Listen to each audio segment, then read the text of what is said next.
SmackDown for the last few weeks has not been the most exciting show in the world. I'm just going to start by prefacing it there. Thankfully, we've had a lot of watch party and a lot of character and personality in these shows to keep us from getting too bored. But I am really hoping for some big matches, for at least a women's match, and for something big involving Sami Zayn on the go-home show for the Royal Rumble. Surely, the WWE will not disappoint us with this one. Hello everyone, my name's Tom Colohue. I'm going to be your host for a SmackDown watch party that is already opening with a recap of the trial of Sami Zayn from WWE Raw, which is helpful in case you don't really fancy watching WWE Raw. I can't blame you, it's not the best show in the world. Thankfully, there's a lot of attention as regards Kevin Owens and Sami Zayn. That is the plan going into WrestleMania against the Usos. Sami Zayn is second in the running to win the Royal Rumble as well. So there's a lot of intrigue going on. Good stuff. Justin is here saying, hoping to get Tegan Nox, saying she's going to have Liv back in the Rumble. They need to integrate her more in the division and keep the team with Liv. I agree with that. I do think that's very much the intention. I do think we're going to see Tegan Nox and Liv Morgan potentially taking on Ronda Rousey and Shayna Baszler at WrestleMania. We'll see how that plays out. Stuart says, evening again, Tom. Evening, Stuart. How you doing, mate? Christoph says, hi, Tom. It's been a while. About 2 hours. And Traffic says, good evening, Tom and chat. Welcome, everybody. Thank you, as always, for joining me. The SmackDown watch parties have been a lot of fun recently. It's been great fun. And it's been mostly because of you guys just keeping me entertained, keeping me from getting bored. Keeping the likes coming, keeping the chat coming, and just keeping the chat lively. There's a lot in SmackDown we can tear apart, we can rip down. Thankfully, there's also a lot of good stuff, and primarily said good stuff is Roman Reigns and everything involving Roman. So I have no issue with a really, really long recap of everything Roman does. Of course, the big highlight here was Jey Uso siding with Sami.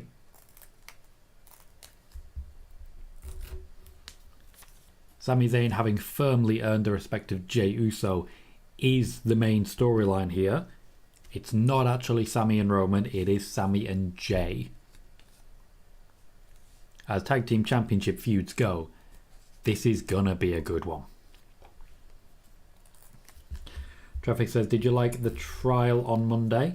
I enjoyed it, a little lengthy but entertaining. It was definitely a little bit lengthy, but the crowd wanted it to keep going. They did. I wouldn't blame WWE for letting it go a little bit further. The crowd are behind Sami. If you're booking it, you absolutely wouldn't argue either, let's be fair.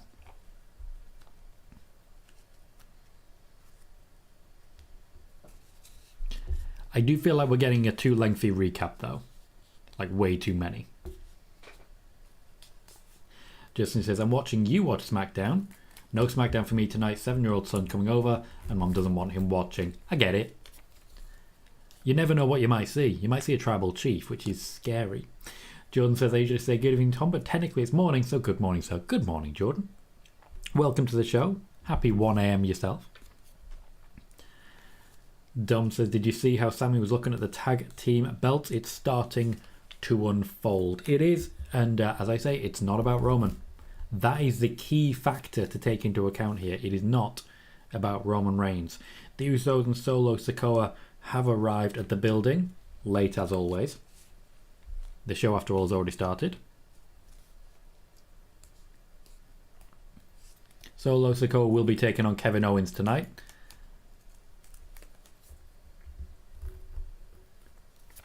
Sami Zayn is in attendance. Now we're going to get a really, really enjoyable part where Jey Uso's got his back.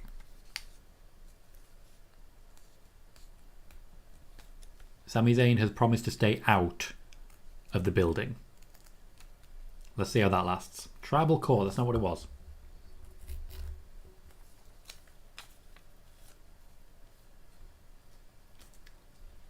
Sami Zayn and Jey Uso making their allegiances known. The pivot is starting. It's not about Sami and Roman. This is why during spoiler warning I said so many times, it's not going to mean a WWE or Universal Championship opportunity for Sami. It's about Sami and Jay. Christoph says Cross versus Ray should be the best part tonight. Maybe Brock doing some chaos. Well, Brock Lesnar does have some stuff to do. I would imagine if there's going to be chaos, it'll be Charlotte based. Though Bray Wyatt naturally will be involved in some carnage of his own. We finally get our intro 6 minutes into the show. I do worry that we're going to get fireworks, pyro, and then commercial break.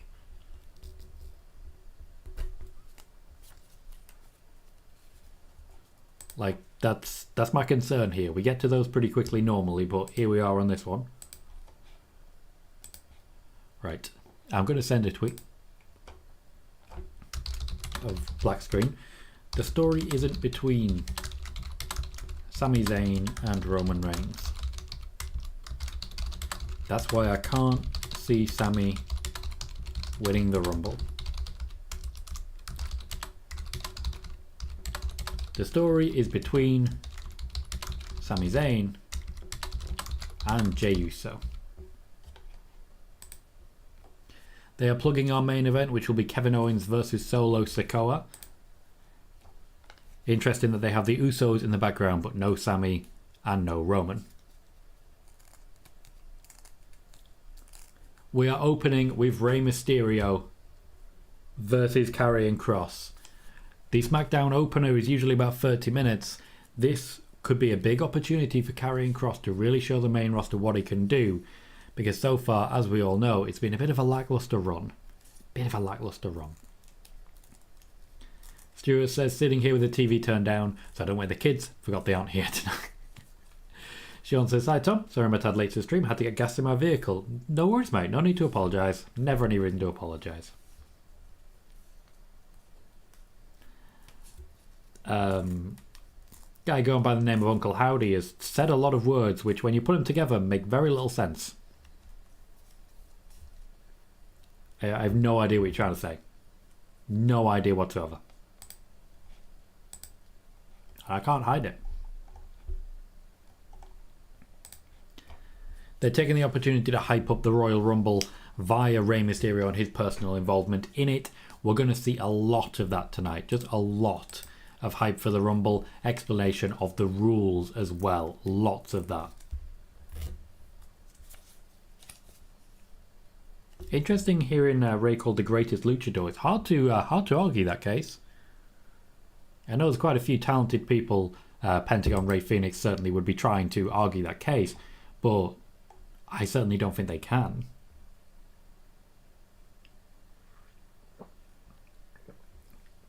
We're getting the full dry ice black and white intro. This one has potential,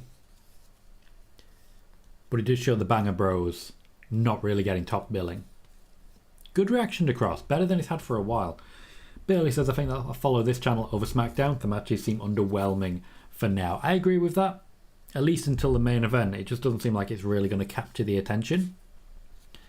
But we do have Scarlett Bordeaux and Karrion Kross heading down to the ring. The black and white, the dry ice, is now picture in picture. They're not treated like a big deal. They're just not. Simon says, hey Tom, only one match on the women's tonight. Lacey versus a local enhancement talent. No women featured at all tonight. Looking at the Fightful Select rundown script. Well, we'll see if that's true. First and foremost, Fightful are not infallible. Christoph says, little out of topic question, Tom. Did you never follow back on Twitter? I have no idea. I don't really use Twitter much anymore. If I get a DM, I'll just be like, okay, I'll answer the DM and then I'll move on. My number of tweets has gone down. Traffic says, if Karrion beats Scarlett, needs Scarlett's help to beat Ray, I'm officially done with him. You may be done with him then. Simon says, people are on Twitter are not happy to say the least, Tom. Hashtag WWE women deserve better is starting trending again. Okay, so I need to block someone because my word, this is a hell of a lot of unnecessary messages. Goodbye, Twitch troll.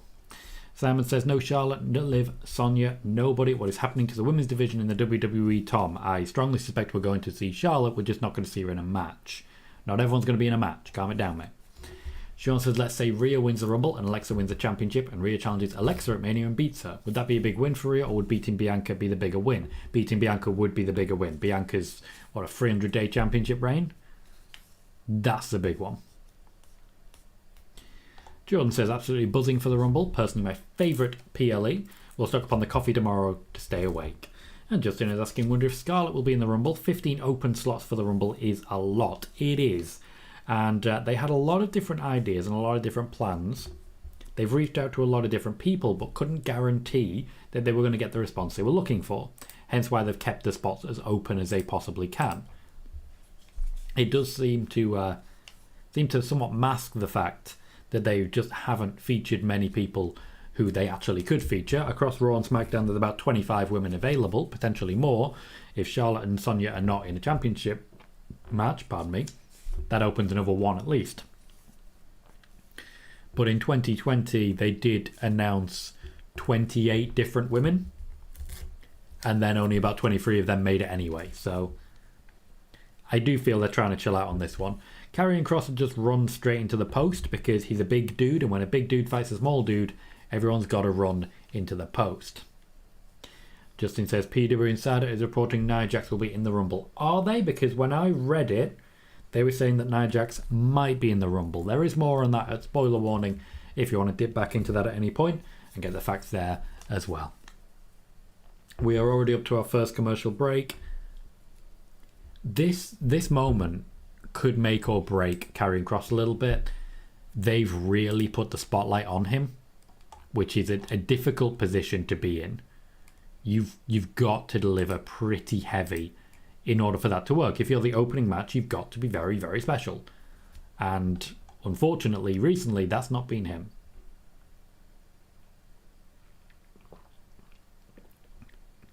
Bailey says, do you think most of the talent at this show are not going to be in the Rumble tomorrow? No, I'm pretty confident all of the talent at this show is going to be at the Rumble tomorrow. Most of them will be involved in it, yes. Wiggly says, hey, yo, yo, yo, yo, yo, yo, yo, yo, yo. Welcome, Wiggly. How you doing, mate? Sean says, Brock isn't on the rundown tonight either. He is there. I can guarantee you he is there. Hector says, any chance we see Roxanne Perez in the Rumble? I believe she's from Texas and could be a huge pop for her. There is a very high chance that we are going to see Roxanne Perez in the Rumble.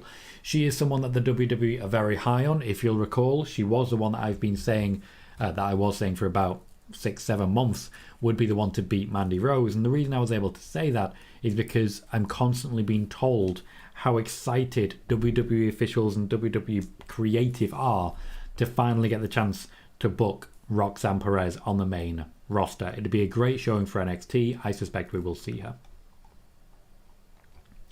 Megan says CJ Perry / Lana has been teasing her own appearance in the Royal Rumble. Damian Priest even posted a TikTok with her earlier. She is on site. She has been, let's say, trying to get the attention, and it's been very, very successful. I saw her Wednesday cosplay. I don't think I saw much else in that one, but yes, I do expect Lana may well be one of the surprises they're looking at. Christoph says, remember Ivory in the Rumble last year? Didn't last long, but never dropped the mic. Really funny. When you don't have the cardio anymore, if you're not constantly training, the Royal Rumble is grueling, so I get it. Hi Megan, how are you?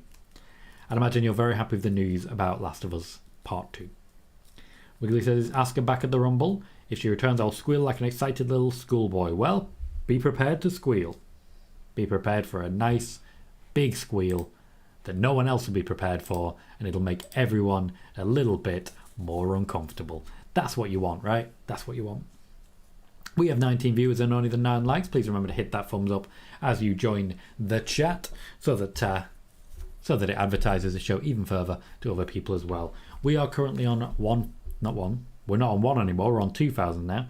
We're on 2,057 subscribers. Every little does help. If you're brand new here, please do remember to hit subscribe. Megan says, I might just be a little bit happy. Yes, I thought you might be. And I'm sure you are fully aware that I am too. I am too. It's been very good so far. I'm excited for the next one. Which, to be fair, is very soon. We are back from commercial break. That particular commercial break felt like it was forever. I hear the crowd being invested, but I don't see the crowd being invested.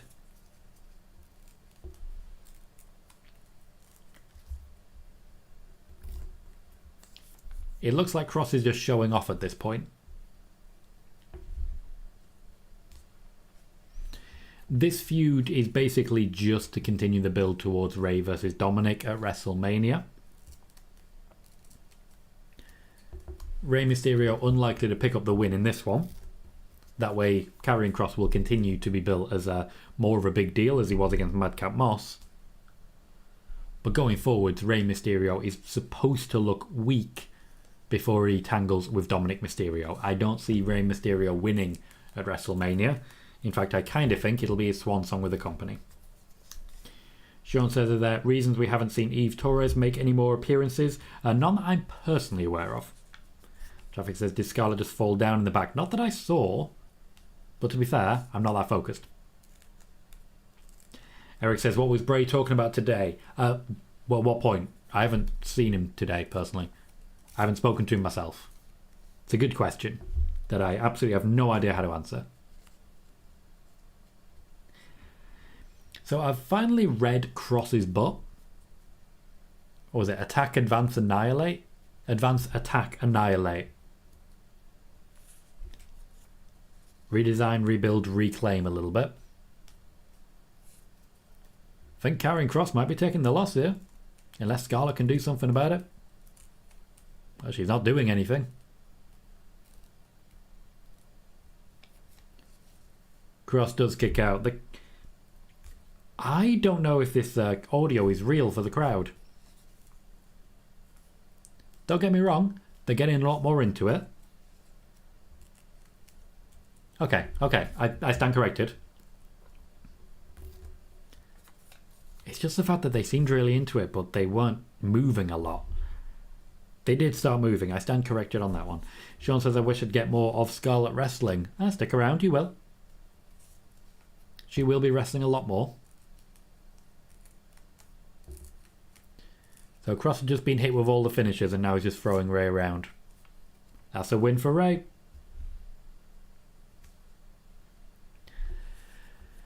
Karrion Kross is not really getting the rub of the green, is he? Yes, John, I sit corrected.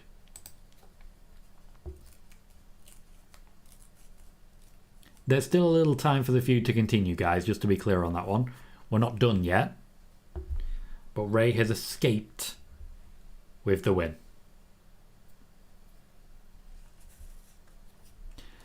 Of course, in the Royal Rumble, that may not go the same way.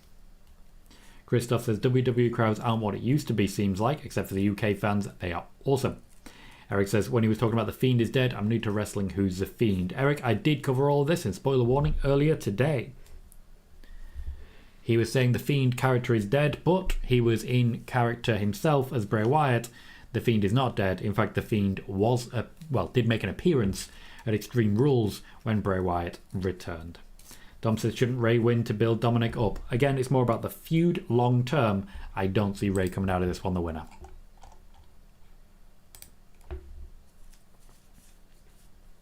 Bailey says, not a good way to open SmackDown if you're Kross. I agree. Let's not forget, of course, that the opening match of SmackDown for several weeks has been half an hour long. That one was 15 minutes. You got to question the confidence there. Hector says, I don't get why they're booking Karrion like this. It's a tad odd. It's very similar to how Vince McMahon was booking him in his feud with Jeff Hardy. Karrion Kross, not a big deal. We're getting a second recap from Raw. Bobby Lashley throwing Austin Theory around. The arrival of Brock Lesnar. I'd imagine we're about to see Brock Lesnar. Sean says, did everyone see the screenshot of Cody Rhodes from 2K23? I certainly did, and he looks great.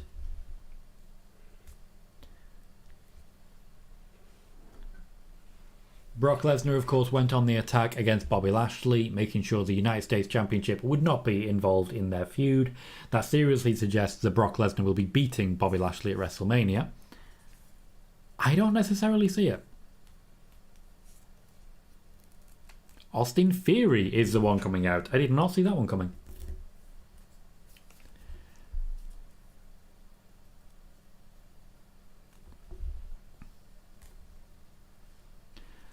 My expectation is that we're going to see Bobby, Brock, and Austin Theory tonight. After all, Brock and Lashley have some unfinished business. I think Lashley gets his own back this week, well, tonight, and then they head into the Royal Rumble looking for each other. Bailey says, would it be a red flag if Cross is not in the Rumble? Yeah, a massive red flag.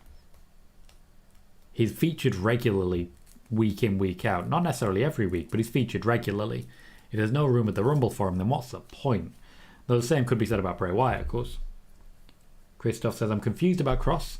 Seemed like Triple H wanted to make him a big deal when he debuted by attacking Drew. Yep, Triple H absolutely did. Unfortunately, once he finished attacking Drew McIntyre, where do you go from there? Drew McIntyre won conclusively, decisively, repeatedly.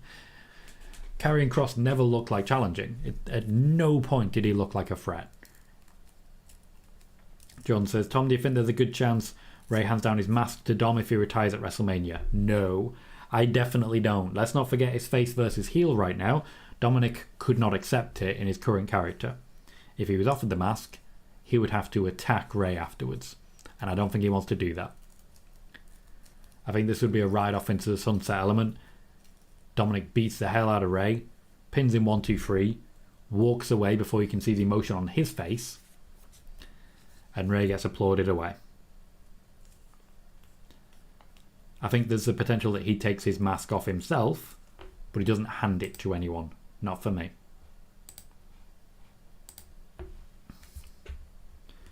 Megan says, just been looking at the odds. Cody is favoured to be both the winner, 5-6, and the Iron Man, 1-1, while Solo is a favourite to get most eliminations. I'd be keeping my eye on Braun. Gunter as well, I feel, is definitely in with a shout. But Solo Sikoa, the way he's been built, I definitely think that's worth considering if you're a gambler. I'm not a gambler. I don't recommend gambling. But if I was a gambler, I might consider taking that one. Just that one.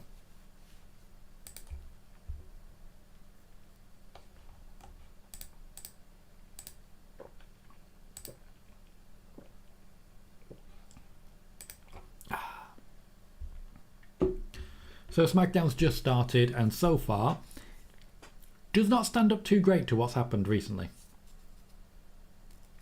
It's not feeling like a big deal. It's not feeling like an important show.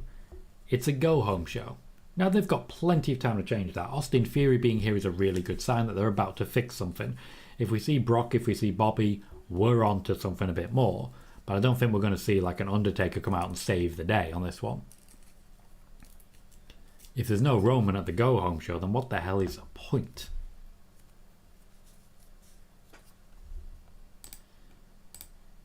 But that's just how I see things.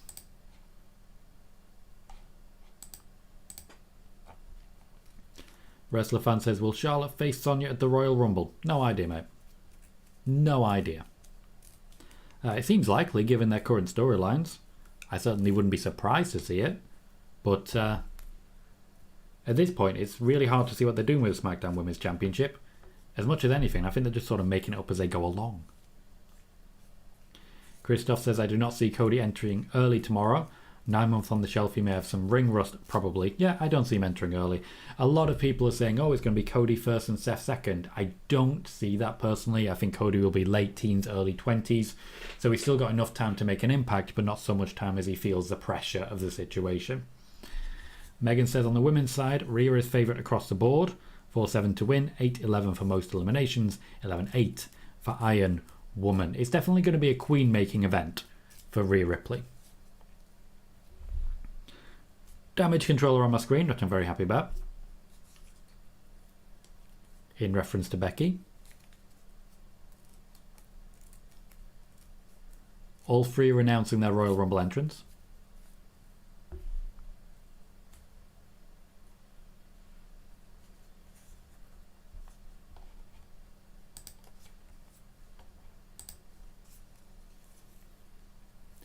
Nice and simple promo there. Makes the impact I was looking for. I'd be happy with that. We go back to the ring where Austin Theory's been waiting for 5 minutes. Just standing there. If you've been live to wrestling shows, you'll know that they literally just stand there and wait. Dom says, I'm ready for Asuka and Io. They are avoiding each other. They have been avoiding each other. I reported on this a while back. I'm excited for more. Austin Theory clearly mocking John Cena there. John Cena, who I wouldn't be too surprised to see in a Rumble.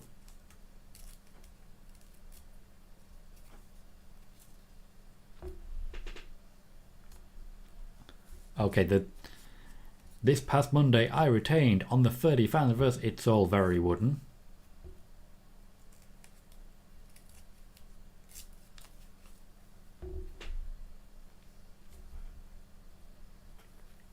I is going to win. That's what you said there, Austin. The New Day back from their little excursion. Logically then, what are we heading towards? Kofi versus Austin Theory? Still wearing the NXT Tag Team Championships, showing off. Yeah, Dark Society says, hey Tom, sorry I missed the spoiler warning. Watching it now, hope you're having a wonderful day. Having a good day, thank you. Tom says, any updates on Big E? I would expect to see him around WrestleMania time. I think it might well be after WrestleMania time, but let's keep an open mind. He's doing very, very well, and that's the important thing. Few cheap pops there, including a Stone Cold Steve Austin reference. Hector says, if Rhea wasn't on the best run of her career, I'd definitely be pulling for Dakota Kai to win the Rumble and challenge Bianca. I wouldn't hate that as a concept. I really wouldn't. It's Rhea Ripley, though. I've been waiting for it for a while. She's got all the attention she needs. Pull the trigger. Make it happen, WWE. Okay. Now, the New Day being out there does no longer suggest a Brock Lesnar or Bobby Lashley moment. One of the biggest disappointments last year about what was a bad Royal Rumble to begin with was a mistake made by Kofi Kingston. He didn't have his planned out spot because it accidentally failed it. It was always bound to happen eventually, but that doesn't stop it from being very disappointing.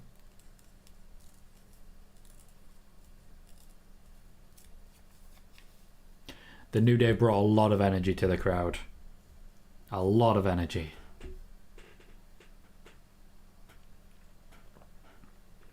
Of course, I do feel it's worth pointing out, Kofi Mania actually wasn't that long ago. 4 years. 4 years since Kofi Mania.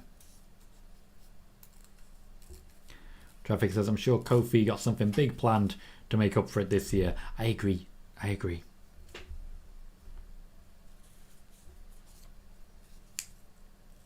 I know a lot of people are constantly joking about...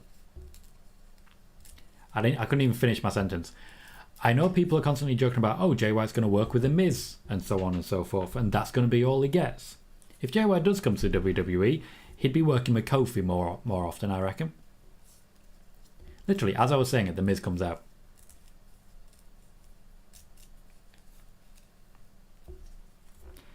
This feels like it's about to be the, oh, if this was a Royal Rumble match, he'd have been eliminated now segment. A lot of people about to be thrown out. Dark Society says, missing our truth these days, funniest guy in the WWE.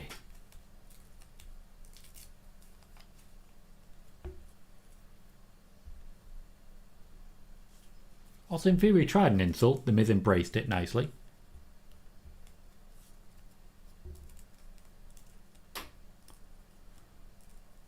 So yeah, this is starting to feel like a go-home show. Not gonna lie, I wouldn't hate it if The Miz won. He's not gonna beat Roman though. This is Cody's year.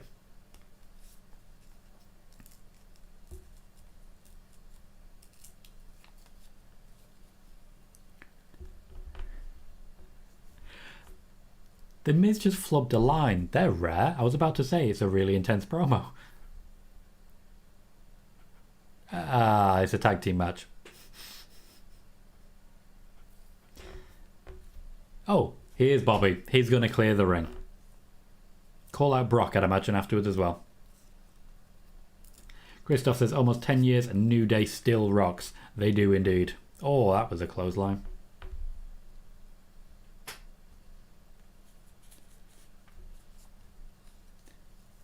Xavier Woods actually thought Bobby Lashley was there to back. Oh, lovely spinebuster.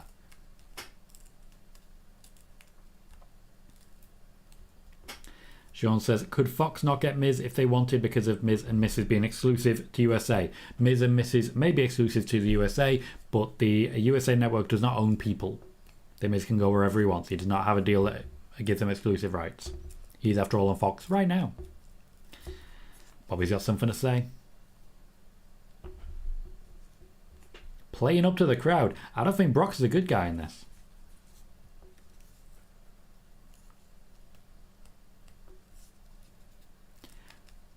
Traffic says, if Jay White was to debut tomorrow, how big of a reaction do you see him getting? Do you think he'd be well known amongst WWE watchers? Yes, he absolutely would be. I don't think he'd be particularly big with the casuals, as it were. Lesnar with a sneak attack and an F5. This is feeling like a big deal.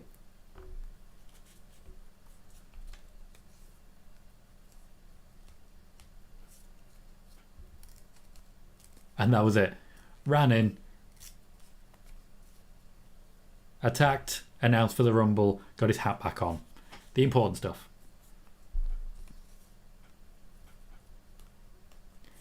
Bobby Lashley is going to be in that Rumble laying in wait. Give me that 1 and 2. Give me 1 and 2 between Brock Lesnar and Bobby Lashley. Let them just eliminate each other and just go brawling through the ring for the entirety of the hour-long match. It'd be great. Bailey says Jay White's arrival at the Rumble would probably be similar to AJ Styles. Big but not overwhelming. I think it'd be one of those... It's a very good comparison. Because the WWE weren't confident that people were going to recognise AJ until they heard all of the AJ Styles chants.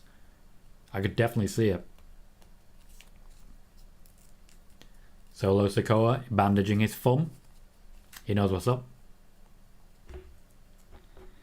So yeah, a good segment for the mid-hour draw segment there. Quite happy with that.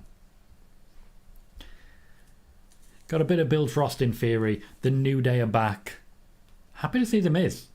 Happy to see him mess up a line. The New Day very much enjoyed that he did that. But the important part there, even though I felt a little rushed by the end, was Bobby Lashley and Brock Lesnar both announcing for the Royal Rumble, sort of incidentally on Bobby Lashley's part, but you can't imagine for a moment that he's not going to follow Brock. Traffic said I'd say Jay is decently well known as someone who doesn't watch New Japan. He's one of the maybe 3 or 4 wrestlers from there I could name off the top of my head. His recent time on AEW and Impact TV has been a big help to his overall global appeal.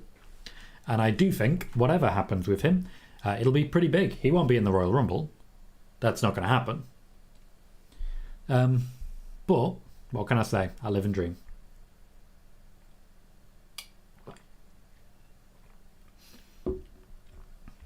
Hector says, at this point, I'm not sure if I like Cowboy Brock or Boombox Brock more, but I'm glad he's evolved past his debut. Yeah, his debut was just simple trunks, you know? Not enough for me. Felt a bit Goldberg. Gotta have a bit more character in it with that.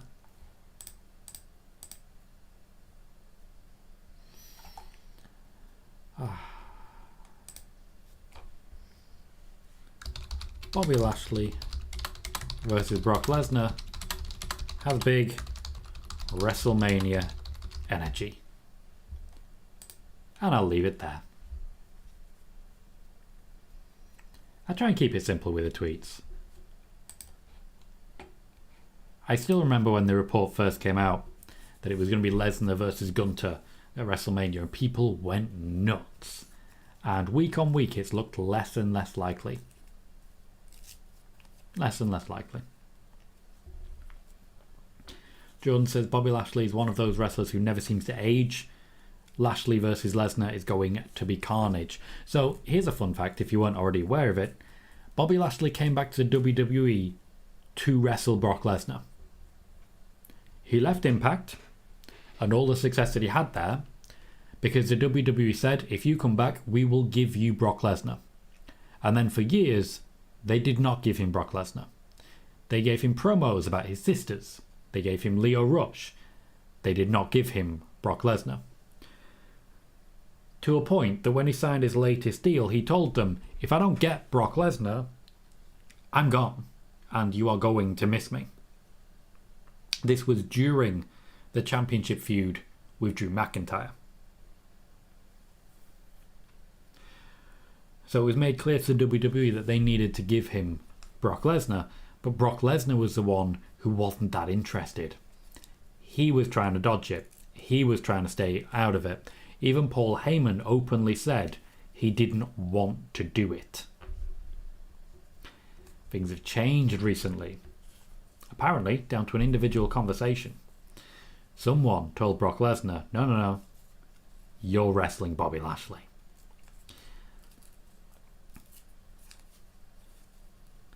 We have a digital exclusive. Looks like Rhea Ripley hyping up the Royal Rumble that, of course, she's already announced for.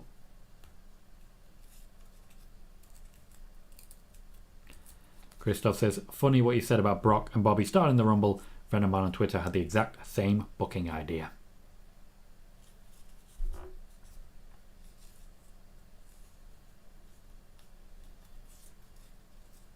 Powerful speech there from Rhea Ripley. Sean says, who do you think ties Austin's record for the most Rumble wins, or does it never happen? If it does happen, it'll probably be Randy Orton. I reckon Randy Orton. Traffic says, I'll never forget Brock's debut in those powerbombs on Spike. It was brutal. Brock would wait there and he'd say Spike again. Then you'd see Spike go, okay, I'll hold your hands, because that's how you grip. So that's how you lift up.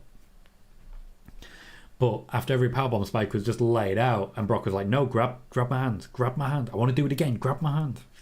It's very funny when you watch it back.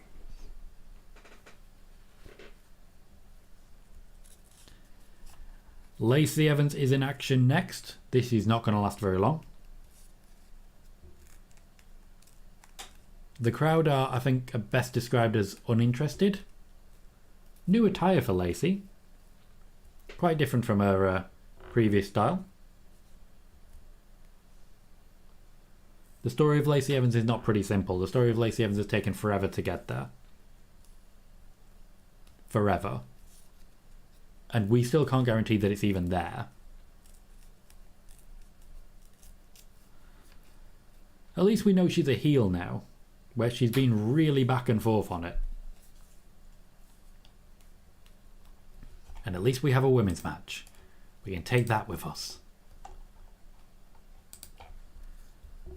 Her opponent is called Jasmine Allure. Let's see if we can recognise her. Already hyping up the whole Marine thing.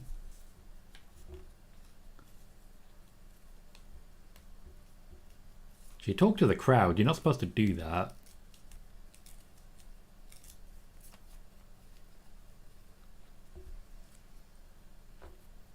I've never understood why we're supposed to care about a Beal. You're literally just throwing them.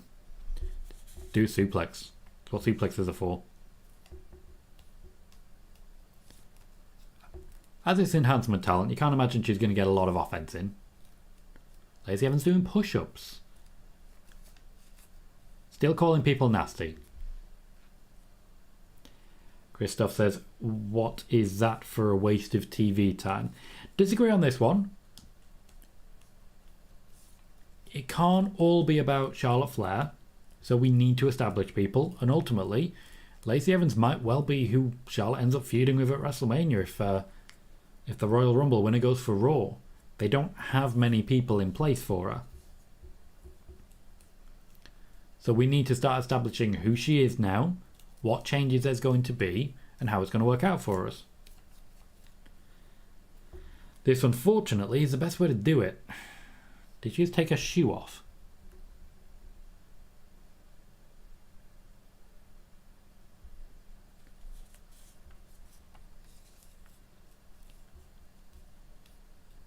So her boot literally broke. But we nearly got a kick from Jasmine Allure. Nearly. Didn't quite, but nearly. Hector says, Tom, did you see the digital exclusive where Triple M were training to be martial artists with Shayna Baszler as their trainer? If not, give it a watch. It's pretty funny. I have seen it, yes. I've seen quite a lot of Shayna's work training. I remember her showing off how the bank statement worked. Traffic says, I can't tell. Is she bigger than Charlotte? They look pretty even. They are pretty even. As you might expect, unfortunately, they got a lot of comparisons when Lacey first came to the main roster. Their offense is completely different. Their characters are completely different. But people looked and saw, oh, there's a blonde white woman. They must be the same. Christoph says, reminds me of the 90s when they put established stars against rookie jobbers on superstars. They still do that. They very much still do that. And Bailey says that was less than 3 minutes. Yeah, well, they need lots of time. Lots and lots of time for the tag tournament, don't they? That's what's really important tonight. Royal Rumble's round the corner, but it's all about Hit Row.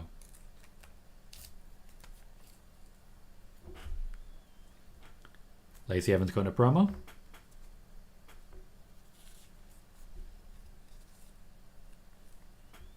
Okay, so that's the plan. Who's going to break the Cobra Clutch?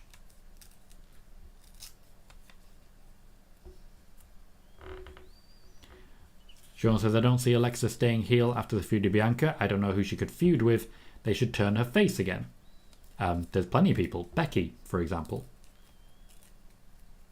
Asuka. Dom says they should have had her pass out, not tap. Well, I mean, she's not exactly looking great, and I think that's the important thing. You're not going to win the Rumble, Lacey. That's ridiculous, but...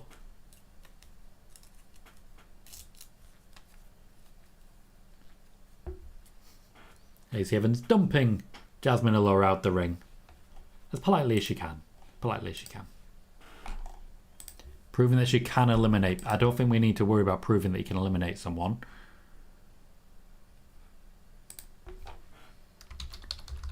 Lacey Evans has taken the Cobra Clutch.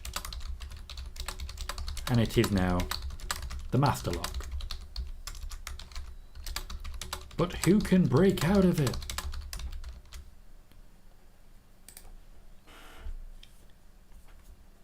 Drew McIntyre and Sheamus in action, just referring to them as Drew McIntyre and Sheamus. Any mention of Banger Bros? Just a lot of slapping.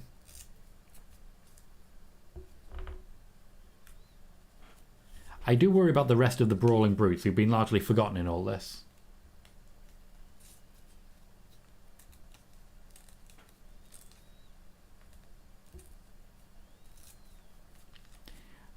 I don't know how long the slapping is going to stay fun. I might suggest we're already in minus numbers.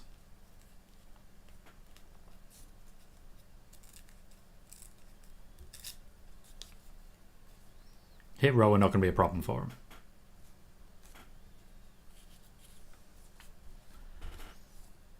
I do like that eventually these two are just going to start scrapping again, and they both know it and they're both ready for it.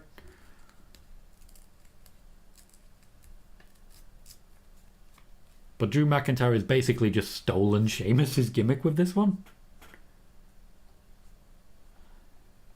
Banger Bros and Hit Row next. Sean says Lacey Evans is trending number 3 right now. Well, it certainly got attention then. You can't call it a waste of time if you're trending number 3. You really can't.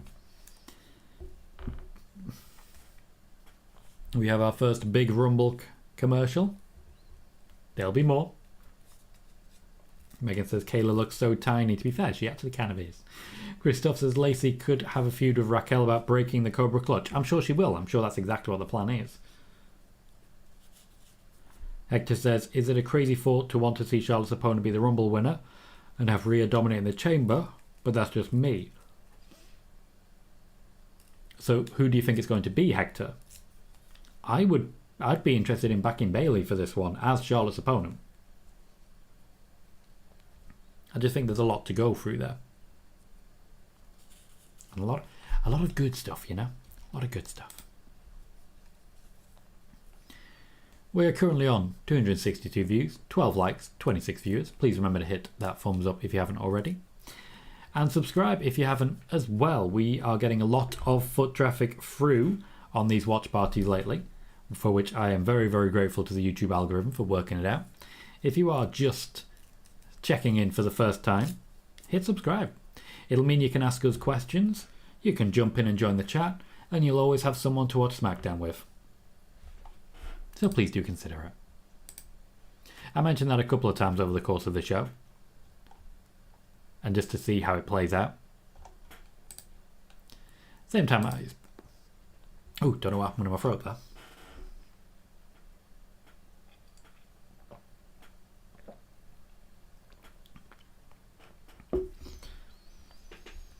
Of course, it's all about trying to develop the show, grow the channel, and try and create more content that you guys will enjoy. That's my mission lately. That's what I'm working on. Working on a as cohesive a strategy as I possibly can for it. So be sure to remember all that fun stuff. The more we chat, the more the channel grows. The more we hit like, the more people are here. And the more subscribers, the closer Tom gets to full time. Which means Raw watch parties. Which means more news, more shorts, more up to date everything. Might be worth it. We have a tag match coming up. I'd imagine, as it's Drew McIntyre and Sheamus, this will serve as our draw segment. After that, Charlotte Flair, one more tag match, and then our main event between Kevin Owens and Solo Sikoa. The other tag match, I feel, will actually be the better one, personally, but we'll see how it plays out. Tom says, don't forget to hit the like button, or we have 4 words for you. Can you dig it? I mean, you have missed one. That's disappointing. Thank you, Don. Megan says, I know she's not tall, but next to Drew and Sheamus, she looks even smaller. I can only imagine they're still doing quite a bit of forced perspective on that one.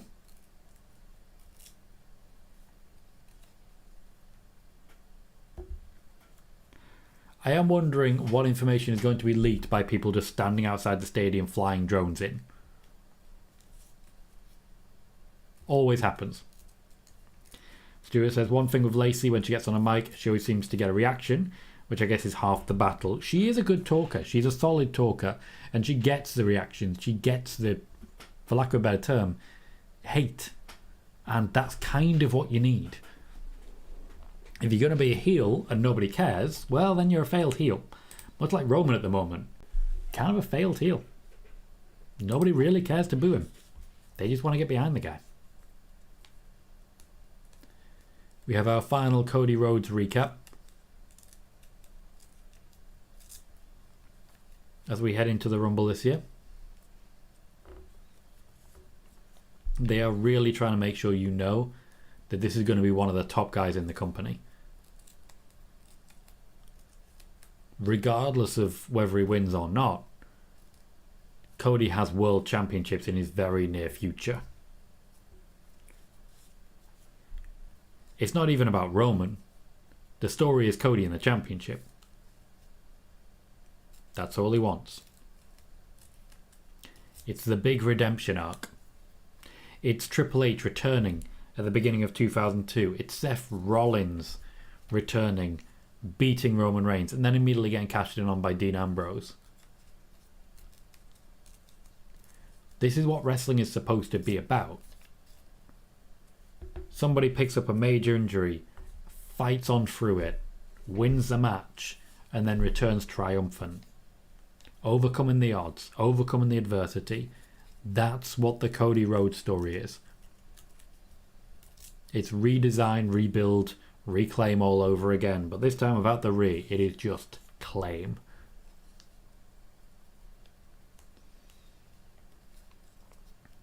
I've seen an amazing amount of Cody Rhodes blood recently.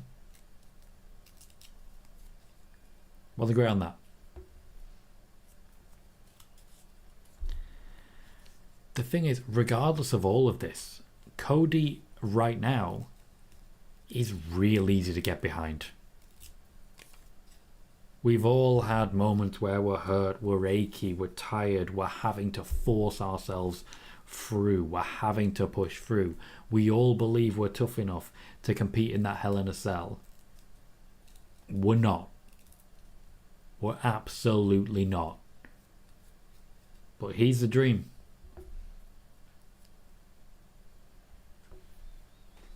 If he can do it, can't we? That's the point. That's what will give them the win. That's what will make it huge. That's what's going to give us what we need. And that's the Cody story. We want to be that tough, we just have to follow his lead.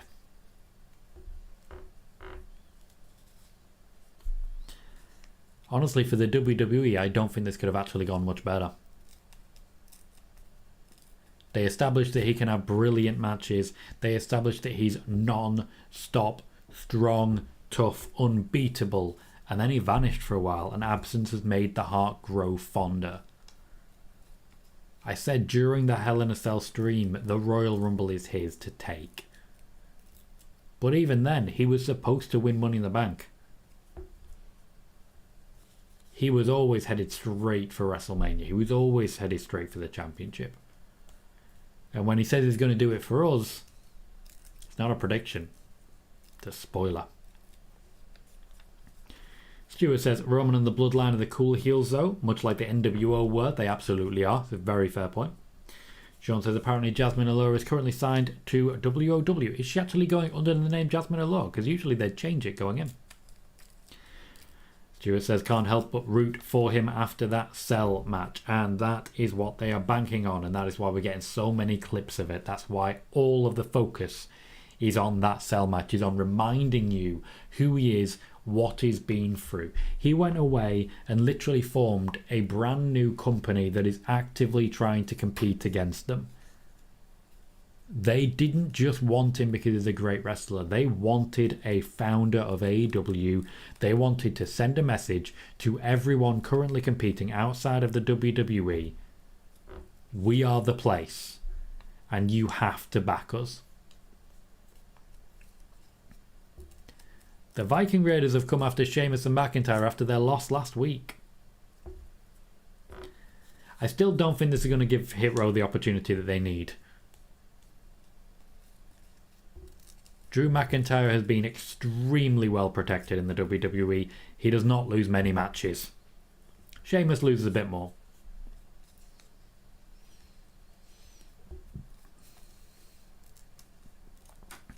Valhalla is just sort of standing there. I'm pretty sure Valhalla's entire storyline so far has been that she just stands there. Starting to suggest that we might not have the match. Sheamus and McIntyre taking a significant beating. Hit Row might get a bye here.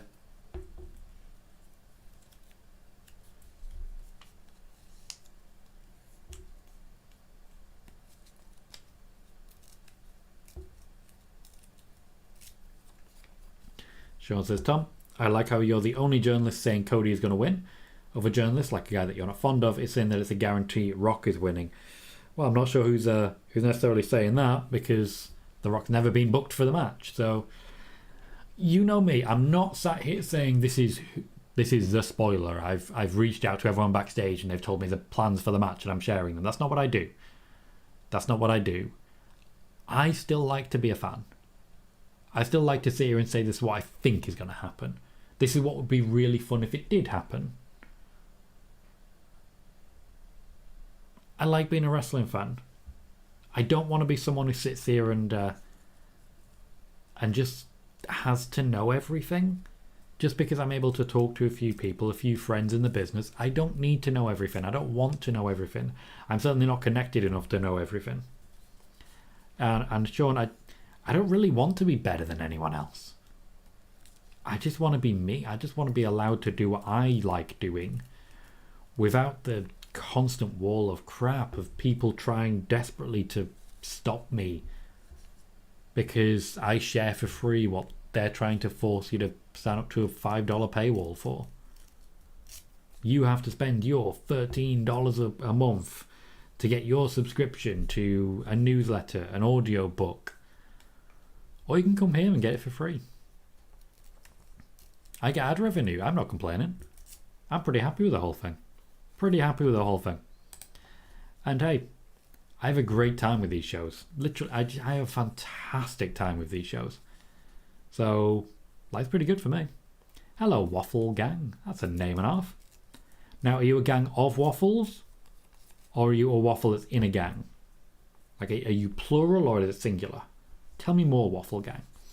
Christoph says, Cody's performance in Hell in a Cell was the most gutsy I've ever seen in over 30 years. Still got me emotional when I think about it. A legend is born on that night. We've all known for a while how good Cody can be. We didn't know necessarily how tough and resilient he was. It was very impressive. Stuart said she also gets her antlers stuck in the ropes. That's a skill that can't be sniffed at. Hit Row are heading down to the ring. Suggests to me that I don't see McIntyre and Sheamus. Will the match continue?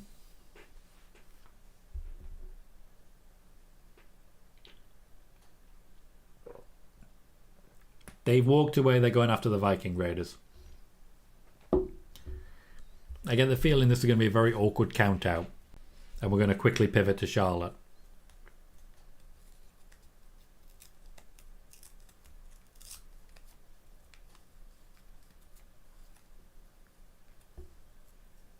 Have they got a replacement team?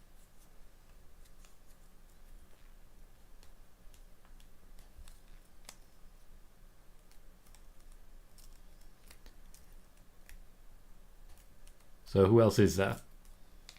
Street Profits?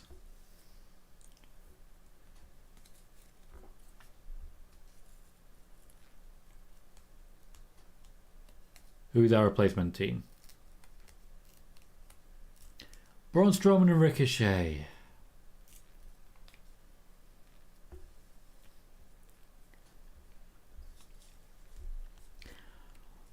Well, I guess we have a new favourite to win the tag title tournament. Tom says, all right, Tom, pick your number you think is going to win for women and men. Chat, you're included if you want. You understand this is basically a complete guess and complete lottery, right? There is no way that you're able to get this number. For Cody, I'm going to say 22. For Bayley, who I think is winning the women's, I'm going to go 26.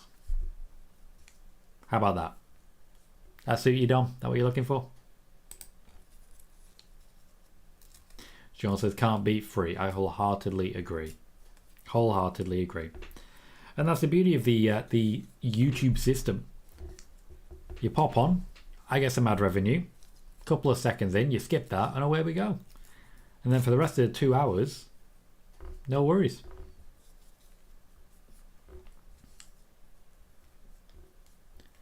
So this match is not going to last long.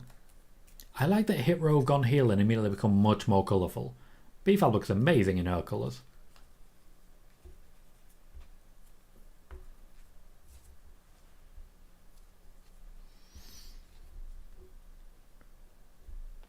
They are really working hard to try and repair the damage that Braun Strowman did to his own reputation with that tweet after Saudi Arabia.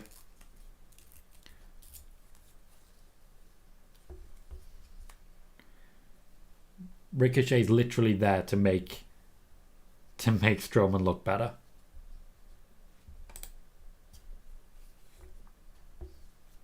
Traffic suggests number 6 for the women, number 9 for the men. Megan has 10 in a competition with friends, so she will stick with that on both sides. Tom says, that's the fun. Now, Tom, drink tomorrow if you're wrong. Told you was going to be at my Royal Rumble party. I'll be alright, cheers, mate. Not a big drinker, and while I've been drunk at Royal Rumbles before, I'll be okay. Ricochet and Ashanti the Adonis giving us a bit of a clinic there. Wrestling quality so far has been alright. The opening match quite short, but it does mean they've got time to fit in a bit more.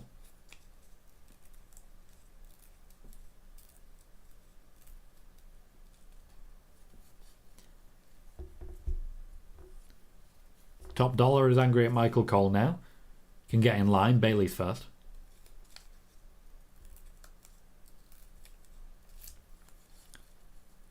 Naturally, all of this is building towards a Braun Strowman hot tag. We all see it coming. Stuart says, Cole just took another dig at the dive that wasn't. Traffic believes Kevin versus Solo is going to be sure to deliver. I would hope so. It's another potential breakout match for Solo Sikoa, someone who's already had several in WWE. His first match on the main roster was against Drew McIntyre. Immediately going up against some of the top names in the company. Not a bad spot to be at. Not a bad spot at all.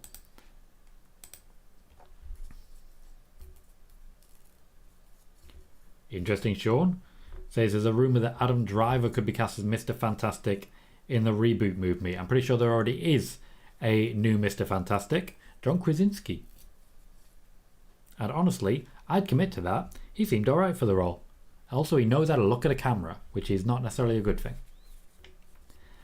I'm going to find it really funny when the Fantastic Four gets involved. Because originally, of course, Chris Evans, who's Captain America now, was Johnny Storm. Which just makes the whole thing very, very funny. A lot of irony there.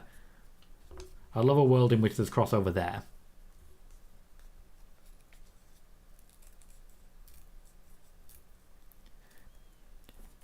Hit Row just don't feel like that big a deal without Swerve. They just don't.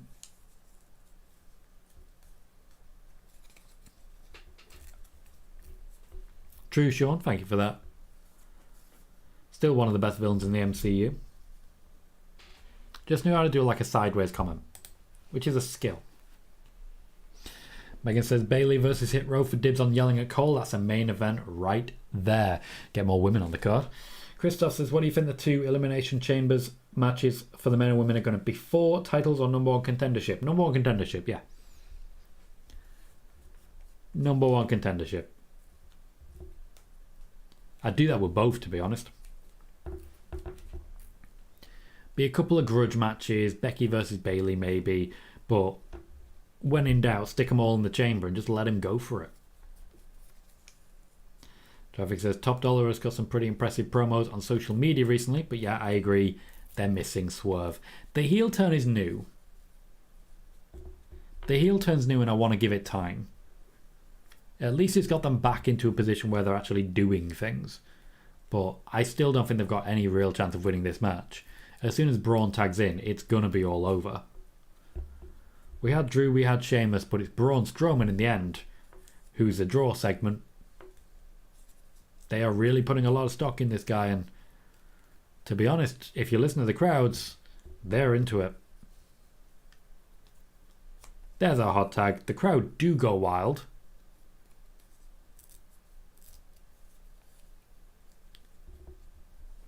Ashanti the Adonis is getting cleaned out.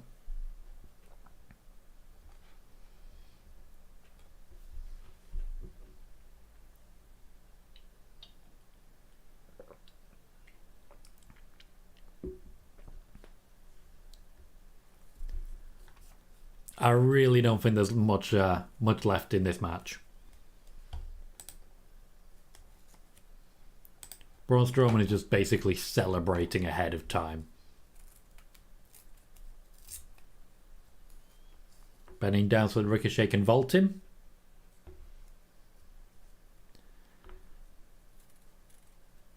And there's a big powerbomb. It's turning into a bit of a jackknife. And that'll be that for Hit Row. The second he tagged in, that was that.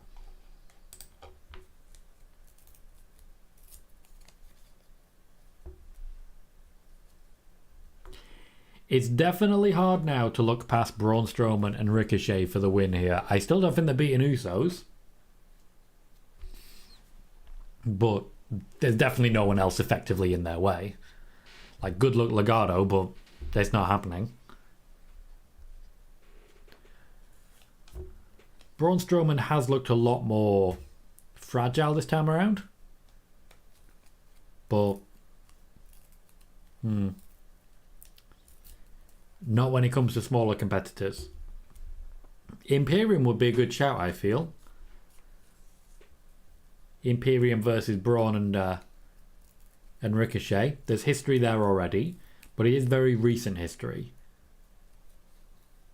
I can't see Legato beating Imperium though. I just can't see it. Kayla Braxton is backstage once again.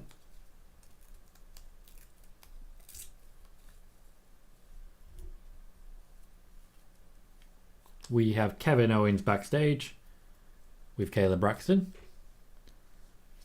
He is very stranded in this one. The brave choice.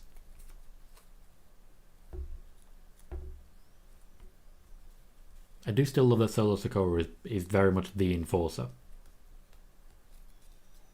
You are not going to become the Undisputed Universal Champion.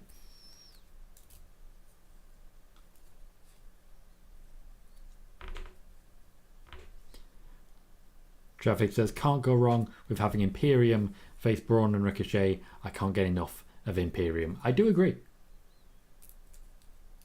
I'm really excited for Imperium versus Legato. It's got a lot of potential as a wrestling match.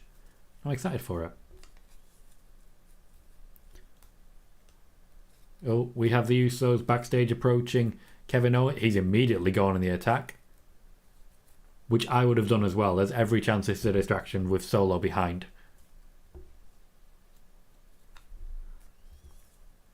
Adam Pearce has ejected the Usos, which is quite interesting. They've actually played that really well. He was able to take advantage of the fact that he just lost a match because of Drew McIntyre, Sheamus and the Viking Raiders. He was able to take advantage of that.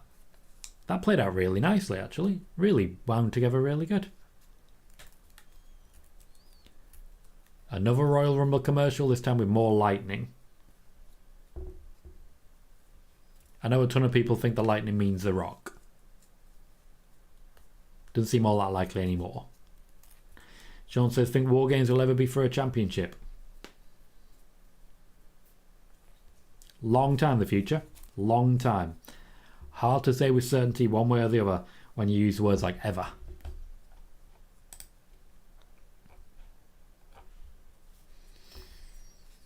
So we have about 50 minutes left. 2 matches, the other tag team tournament match, and of course Kevin Owens versus Solo Sikoa. I can't imagine we're not going to at least see Charlotte Flair tonight. It just doesn't make sense to me. We have to at least see her and then go from there. I'm going to change my title ever so slightly because it seemed a little bit defunct. Kevin Owens versus Solo Sikoa. Go home show. I'll do. Just update it. Dom says if it's The Rock then Sting will be there also. I mean, we were all very surprised when he started wrestling again. We can't really rule it out. I mean, clearly he's still got the stamina. Simon says, any more women featured on SmackDown tonight yet, Tom? Jasmine Allure, Lacey Evans. At the moment, we haven't seen anyone else. We briefly saw Rhea Ripley, but at that point we have to leave it there because that's as much as we have done so far. Yeah, when it comes to women's opportunities, SmackDown has been bereft of them for a while. And given that there's only 50 minutes left, I can't imagine we're going to add any more matches to it. Nothing from Liv Morgan yet, though. I would imagine we're going to get a promo from her later on. She is one of the key characters that they have been putting their focus into. So it would be silly to ignore her.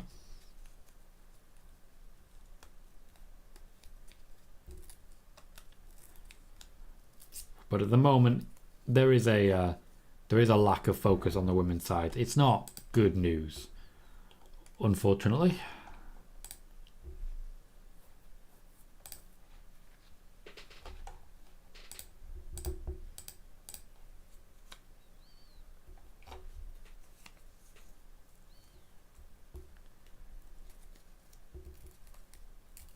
We're backstage.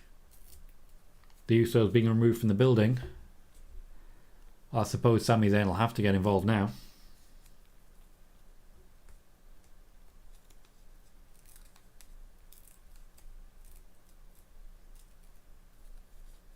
Jay's calling him in. This could end badly.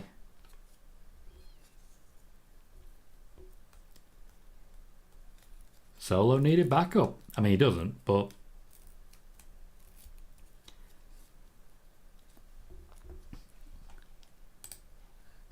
Sami Zayn will be there. I do like how they use the graphic there. I do very much like that.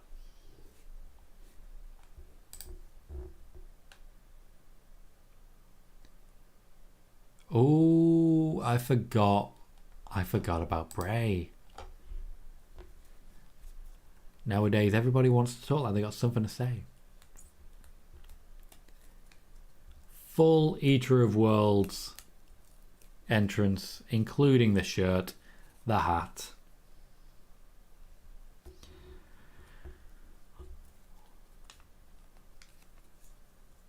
Oh, it's LA Knight. LA Knight with a tiny little lantern. I actually quite like this.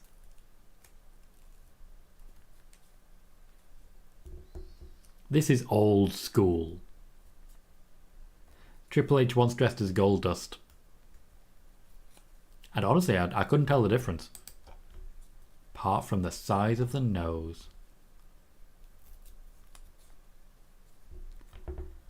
I do like how LA Knight is just proving consistently to be absolutely fearless. Could not care less. Could not care less. And the fans, they've not put their phones away. They're booing, and yet they still committed to it. He looks good in a hat. We are advertising once again the Mountain Dew Pitch Black match. Elena has already started speaking. For some reason doesn't like the shirt. Commit to the shirt, mate. Commit to the shirt.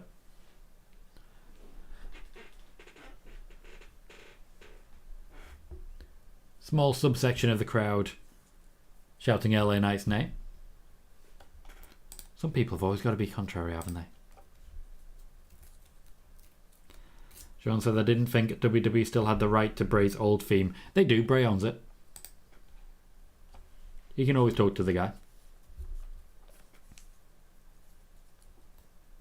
Christoph says, something definitely not right with the women's division lately. Just a lack of focus. Just a lack of focus. Stuart just says LA Knight. Traffic says LA Knight pulls that look off. Actually, I agree. I wholeheartedly agree. Just bear with me. I've just got to do a sneeze.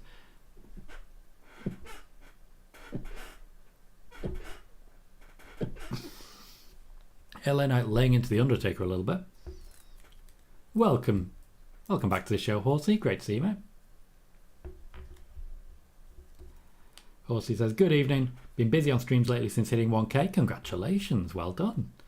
But I'm back now. Hope you're good. Very, very good. Thank you. Very good. Hopefully you're good as well. Megan says, this is something because the interview clip I saw had Bray saying he wouldn't do this again without Brody Harper. Worth pointing out, of course, unfortunately, Megan, he was in character. It was a kayfabe interview, even though he pretends otherwise.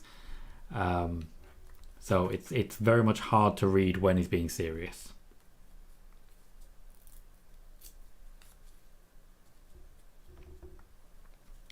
Of course you are, Horsey. Not surprised by that one.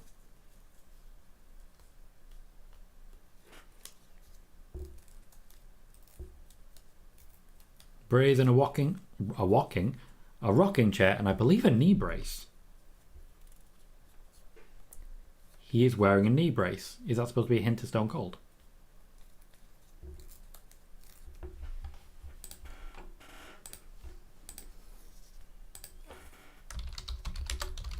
Can't help but notice Bray Wyatt is wearing a knee brace.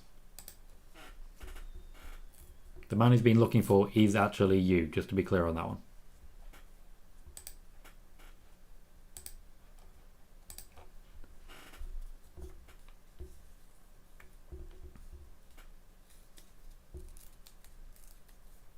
Brief from Bray.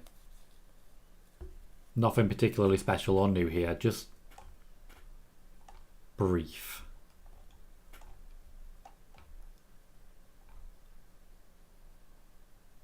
Brief visual of Uncle Howdy waving his arms around.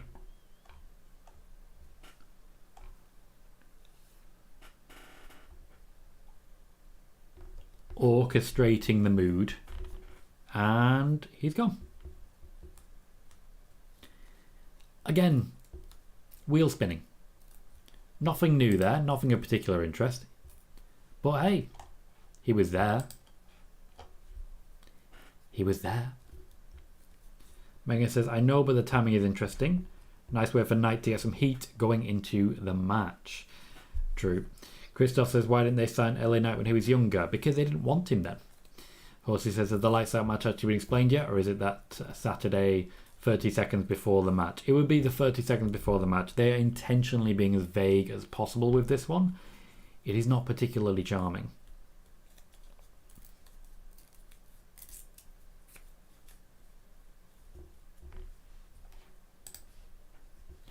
I keep waiting for any sort of actual explanation as regards what we're supposed to be looking at. In the end, I think the lights out match will never really be explained. Even after the fact, we're still not really sure what actually happens. Sean says, I think one of the Rumbles opens tomorrow night, hoping the men's. Interesting. So you want the men's Rumble to take place before Kevin Owens versus Roman Reigns? That'll be interesting. That would mean the women's main eventing, I'm pretty sure. I am confident the men's Royal Rumble will be the main event, because I'm confident the biggest, most noteworthy thing that happens will be in the men's Royal Rumble. Regardless of who of the favourites are winning, it's going to be a big moment for someone, and certainly I think the men's is where we're going to see the biggest impact overall on the big stories. Basically, if it factors in the bloodline, it's got a main event. And no, I don't mean that. I don't mean to say that it factors in the bloodline as in Kevin Owens versus Roman Reigns. That doesn't really factor in the bloodline, in that we all know who's going to win that one.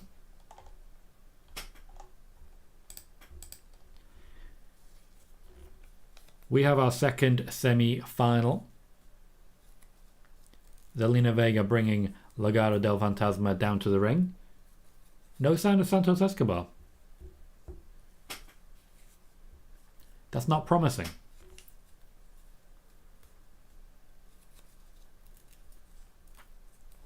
Outside of Zelina Vega, Legado still haven't really been established.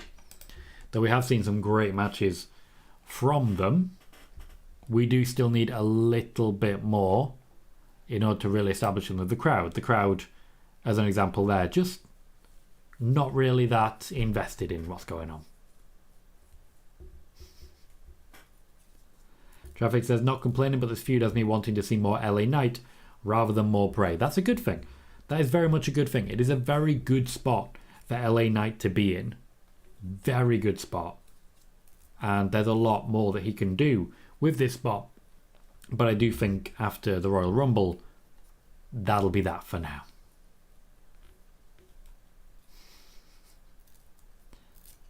Horsey says, the Bray stuff is now getting to a point where I'm like, get to the point already. And Stewart says, this should be a good one. It should. If they just give these two teams time, this will be a great match, but they can't give them time. They've only got 40 minutes left. They've got to have Kevin Owens versus Solo Sikoa with enough time to at least be interesting. They are not there at this point. Joey says, LA Knight is funny as F. Also says, 3 surprises for tomorrow. His guesses: Austin, Miro, and Andrade. Andrade would be a very good shout, and would certainly open some eyes, I tell you that. Particularly if he's on SmackDown. I just feel there's a lot he could do with this particular roster. Oh, Michael Cole referencing a clash of styles. I don't think it's that much of a clash personally, but we are where we are.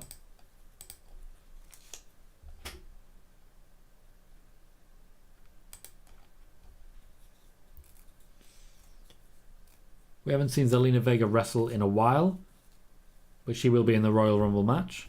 There are some positive signs that Carmella might make it as well, just to be clear on that one. This seems like an ideal time to report that. There are some very positive signs backstage that Carmella may be in attendance for the Royal Rumble. I'd be interested to see if she features. Certainly I would not want to be applying any pressure, but there are very positive signs right now.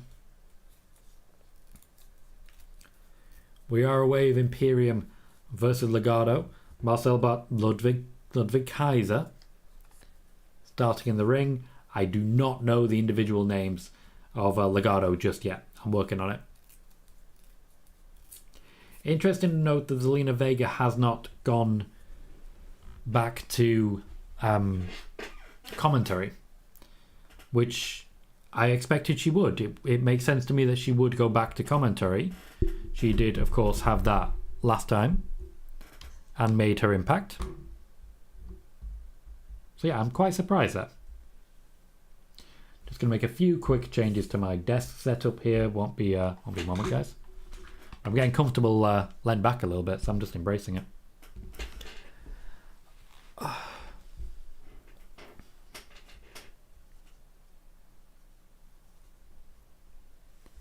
Looks like they're not rushing this one, which I'm happy about. Suggests they might actually have a bit of time to go. But let's not spend too much time in rest holds. We know what you can do. Sean says, a friend of mine is taking a sabbatical from WWE. Tired of the bloodline Bianca and Fury always being pushed. He thought Mandy getting fired for OnlyFans was stupid. Just other things that's turned him away for now. He hopes to change him soon so he can come back. Well, with Vince McMahon in the position that he's in and under the lawsuits that he is, change ain't coming anytime soon.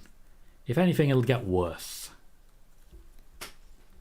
I do feel like a lot of people tuned in to make sure that they gave Triple H a chance. And that goodwill is already gone. It did not last.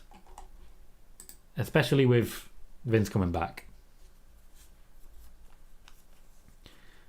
Joey says, I love how LA Knight is becoming a bigger star from this feud.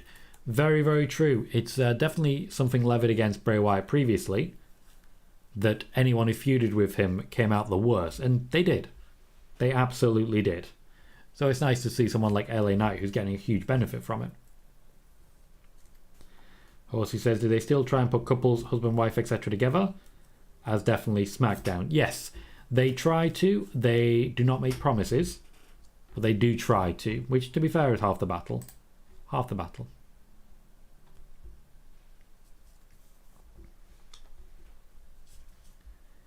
Sean says, how did Seth come out worse?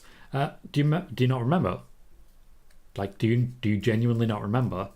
He was one of the hottest baby faces in the company. He was the Universal Champion. He was turning fans on his side in matches with Brock Lesnar. He was having big matches with Braun Strowman. He was on the hottest run of his career. And after that match, everyone hated the guy. So much so that he demanded to turn heel just because he was sick of the whole thing. He's only now recovering from the encounter with Bray Wyatt. Only now have the fans actually started to back him again. He came out worse than anyone.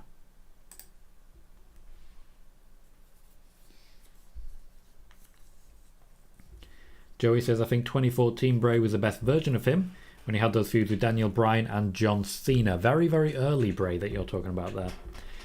Also says, once he lost at Mania, that killed all of his momentum. Well, to be fair, the feud with John Cena actually lasted a while after that WrestleMania, and to be blunt, Daniel Bryan, the entire feud came after WrestleMania anyway.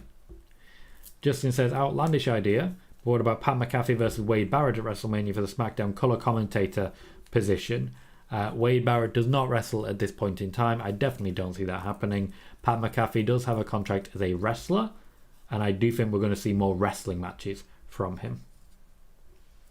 Joey says, blame it on Vince, Tom, that Hell in a Cell DQ was a terrible finish. I can blame it on whoever, but that doesn't change the fact that it happened. It happened. In a match against Bray Wyatt, Seth Rollins was seriously damaged, and he was far from the only one. Everyone who came into a feud with The Fiend came off worse. All of them. That is what happened.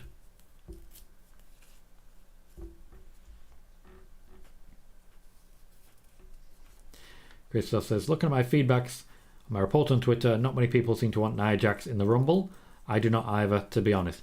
Yeah, I find it unlikely that she's going to be in there. The fact that PW Insider didn't say she'll be in, they instead said she might be in. It's rare that they don't outright say this is going to happen.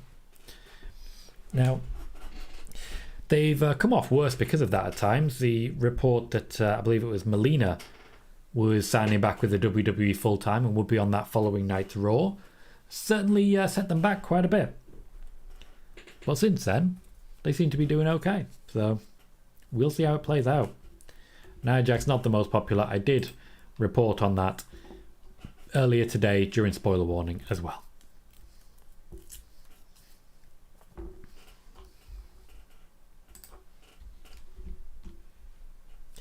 Traffic says she might be in other news. Every other wrestler in the world might be in. Yeah, it's just covering your own arse.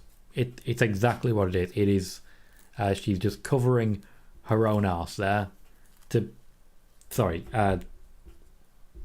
I'd imagine Johnson wrote it, so he's just covering his own arse there is what I meant to say. To basically guarantee that regardless of what happens, he's right. Joey says this is definitely a Vince thing, wanting Nia in the Rumble. I can't imagine Triple H wants to work with her again. And Justin says, unpopular opinion, but I think Nia Jax isn't as bad as people make her out to be. Actually draws legit heat, which is good for the babyface. She does certainly get a lot of legit heat. It really is a big help, and it was certainly a huge help to Becky Lynch. The problem was they didn't really use her for anyone else's benefit after that. If anything, she ended up feuding with Dean Ambrose, which wasn't a big help. It wasn't a big help. I always forget that you can buy the pay-per-views on BT Sport. I'm not going to. I've got the network for a reason, and ultimately you only use it for pay-per-views anyway nowadays, but that's the option.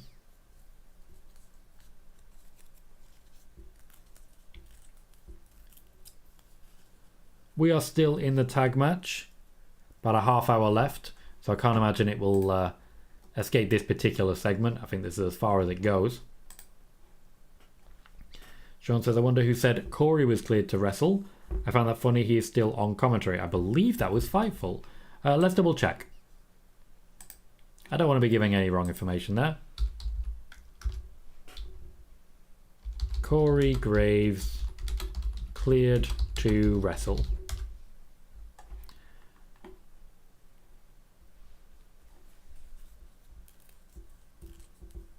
Oh, well, apparently Corey Graves himself said he's medically cleared.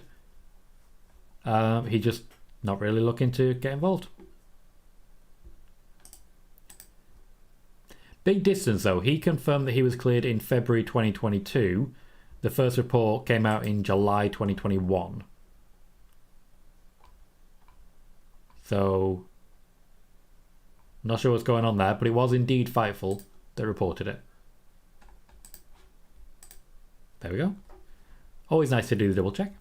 Thank you very much, Sandra Crawford, for subscribing on the YouTube side. Welcome to the show. We watch SmackDown. We'll also be watching the Royal Rumble in full here on the channel. And on Mondays and Fridays, we do our spoiler warning news show. Ludwig Kaiser is trying to keep Legato quiet. I'm honestly not sure who's going to win here. I'm feeling Imperium, but I'm also not feeling certain.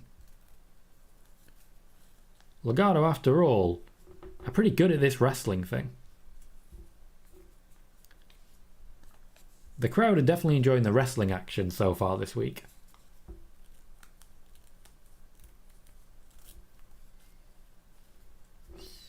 I am slightly concerned at the amount of Raw wrestlers that we're seeing this week, by the way. Austin Theory, The Miz, Kevin Owens. There is quite a lot that we're seeing from Raw. Worries me slightly.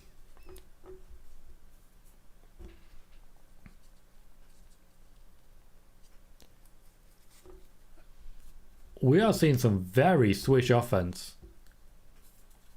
Double drop kick there as well. Imperium are struggling here.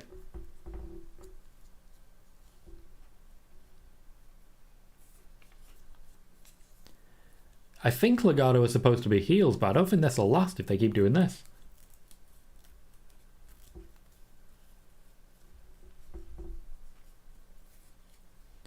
Carlos says Texas likes Mexican wrestlers, so Legato, in my opinion. Gotcha. I understand what you're saying. Giovanni Vinci is just getting battered at this point. This could be it. The overall speed of Legato is just unstoppable. Ludwig keeps it alive. The crowd are really there for that one. There is a Fiend mask in the ring, and someone in the front row, a kid, just whacked the barricade in frustration at the kick out and then had to shake her hand because it hurt so bad. Which is entertaining. Very entertaining. So all down, back to a reset. Very, very good little splash there. I don't know if that's necessarily his finish. Quite similar to Ray, but stepping onto the ropes like that is always very impressive. I like it when Xavier Woods does it. Another Hurricane Rana. Lots of those so far.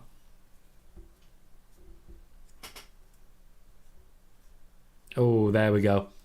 There we go. Imperium back in control. Megan says, just been scrolling through IG. New Japan have announced that the regulations barring cheering at events has been lifted in Japan. Good news for the wrestlers that they'll be able to enjoy that again. In Japan, it's not that big, genuinely not that big a deal.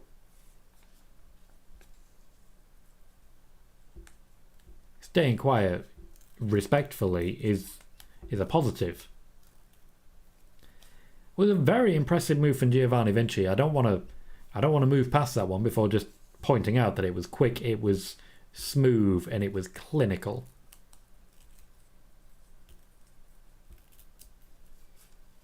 Vinci holding his knee, however, suggests an easy way out.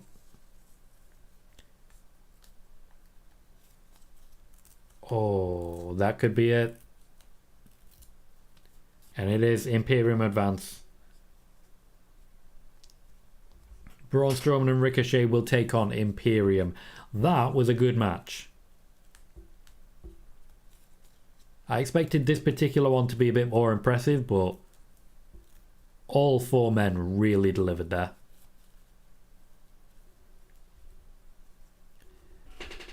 I'll be interested to see if Giovanni Vinci actually did hurt his knee there. Or if it's just a good sell, but the press slam was lovely. Oh, he landed badly on that knee. He definitely landed badly on that knee. That's going to hurt.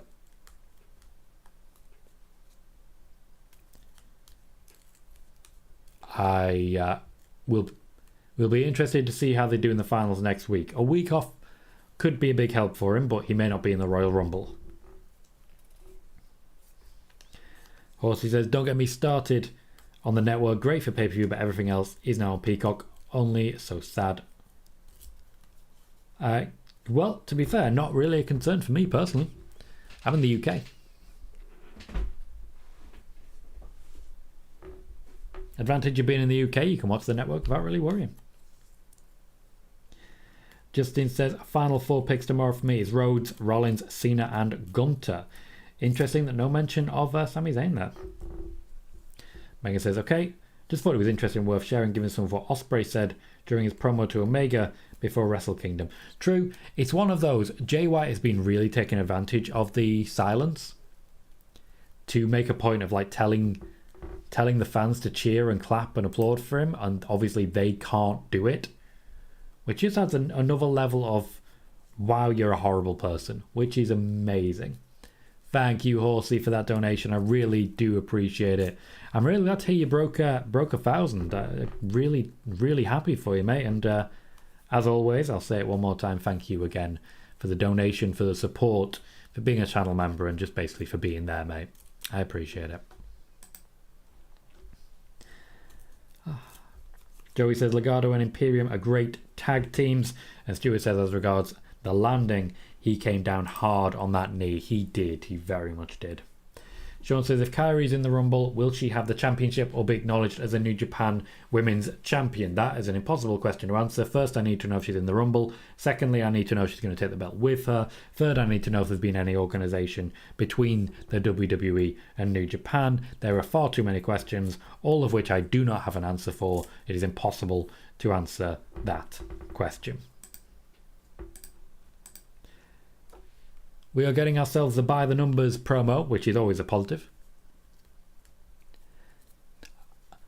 I think it's the one promo package that is almost universally respected.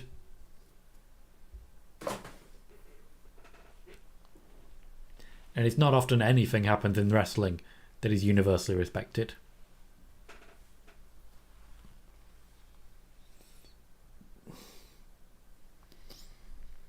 Traffic says, I remember seeing Mickey with the Impact title in the Royal Rumble. It was amazing to see. That was as much as anything an apology. Stuart says, there goes Titus under the ring. Yeah, that was a moment, wasn't it? He slipped and slid beautifully. Like, it could have been a lot worse. He could have banged his head pretty hard. Haven't seen Titus O'Neil wrestle in a long time. Sure feels like the shame was too much for him.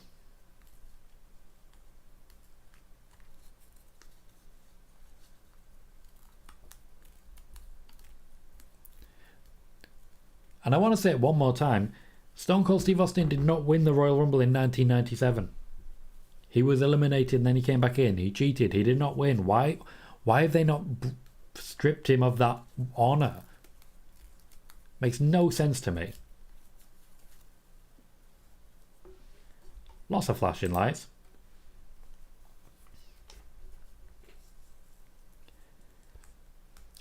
Bits like this, the bit with Bobby Lashley and Brock Lesnar, that's what's made it feel like a go-home show. The actual wrestling hasn't made it feel like a go-home show at all.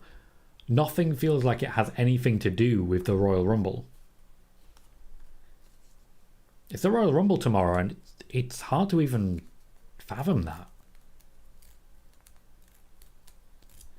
It'll be my 2-year anniversary streaming. Going into the last year where either it's profitable or it gets cold. And I shut it down. It's all about that third year. I made that promise to myself a while back. If it's not profitable by the end of the third year, I say thanks but no thanks.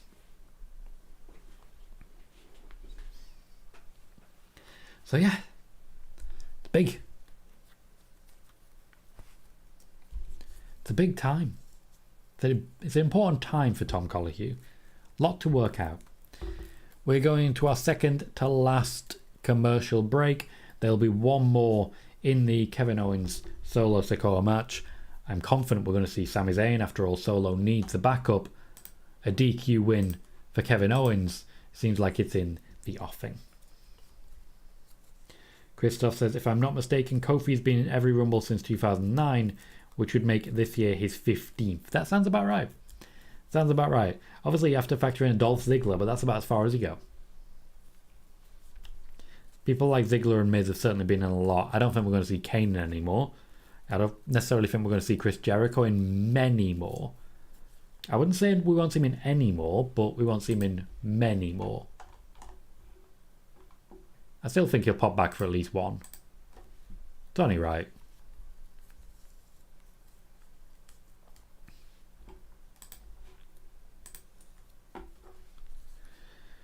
So we've only 20 minutes left. I will say one last time, as per usual. If you're currently watching the show and enjoying it, please remember to hit like. Every thumbs up makes a massive difference to the growth of the channel. And if you've not done so yet, subscribe. Stick around. Become a part of the chat.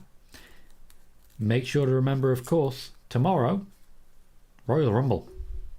The Royal Rumble pay-per-view itself. My hope, my dream on that one, is to be our first 10k view show. It will last for about 5 hours. So if we can't get 2k per hour when it's the Royal Rumble, I worry for our chances. I'll be doing everything I can to ensure that one is a successful show. Can promise you that one. Very focused on that. Traffic says, what's your highest viewed show so far? I've had some very, very good SmackDowns recently, but I still think it is it'll be Survivor Series on 7.2 thousand. 7.2 thousand. Was a while back. The pay-per-views are big. Big opportunity to grow the channel.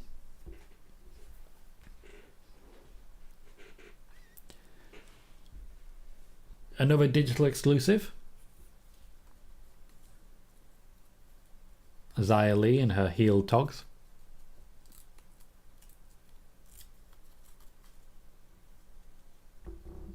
Well, that was a very short digital exclusive.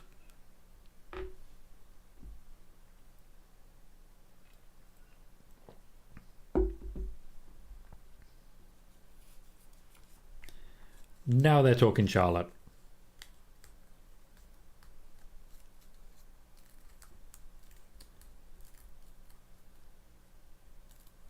Oh, we're literally seeing Ryan Satin on SmackDown now. Oh, they've made a storyline of it.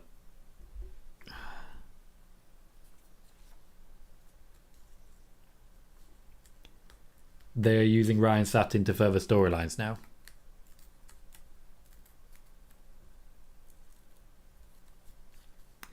Traffic says, been a while since the pay-per-view too. Hopefully that helps your views tomorrow. Hopefully. That's certainly my hope as well.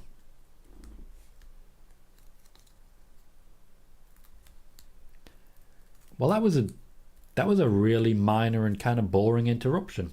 If you're going to interrupt an interview, at least interrupt it properly. Charlotte Flair backstage of Adam Pearce. The fans mostly cheered there.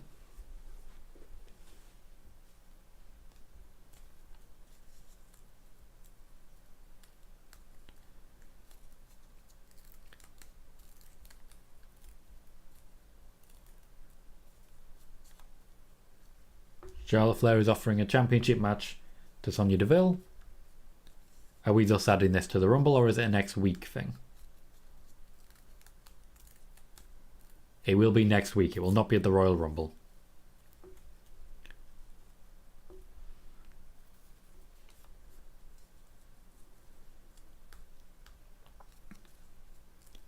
So they worked pretty hard when it comes to SmackDown on making sure that you've got reasons to tune in for the next week. We'll get the finals of the Tag Title Contenders Tournament, Braun Strowman and Ricochet versus Imperium, and we'll get a Women's Championship match between Charlotte Flair and Sonya Deville. But right now, with about 15 minutes left of the show and a commercial break to factor into that, we will finally get to Kevin Owens versus Solo Sikoa, and that is a very warm welcome for Kevin Owens. Rattlesnake Incarnate, as we know, so it kind of makes sense. Horsey says, can't wait for the watch along tomorrow. Hope you smash it analytics wise, mate. I will be there. Thank you kindly, Horsey. Every little does help and I appreciate you. Traffic says, I just cannot one single tiny little bit buy Charlotte as a face. And yet here we are. The crowd seems to be warming to her. They really do.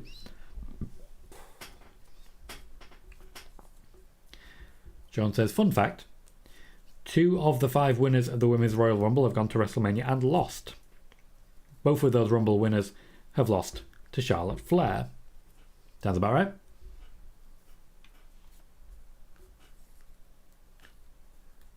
It doesn't surprise me in any way, shape or form.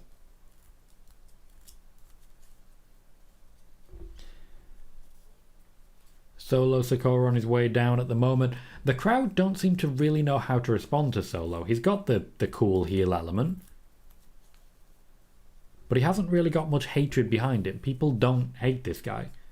People don't really want to boo him. He's got the bloodline coolness about him. And I know how ridiculous it makes me sound when I use words like coolness, but there's no better way to really describe it. There's just something cool about him. He's a good old-fashioned enforcer. He's a guy in hockey who just chases everyone round, whacking them with a stick.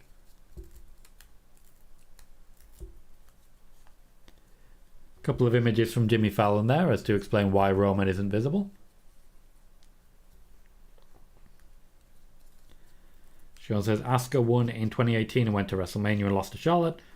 Ronda won last year and went to Mania and lost to Charlotte. Yeah, well. Charlotte Flair, what can I say? She good. She a big deal. Peter Robert, welcome. Says, my prediction for this Kevin Owens versus Solo Sikoa will end in a DQ. I kind of see that one coming as well. Sami Zayn logically is going to get involved in this one. Horsey says it's like the 92 Rumble when they actually made Hogan look like a heel and Sid the babyface and adjusted the audio. They did. That is exactly what they did.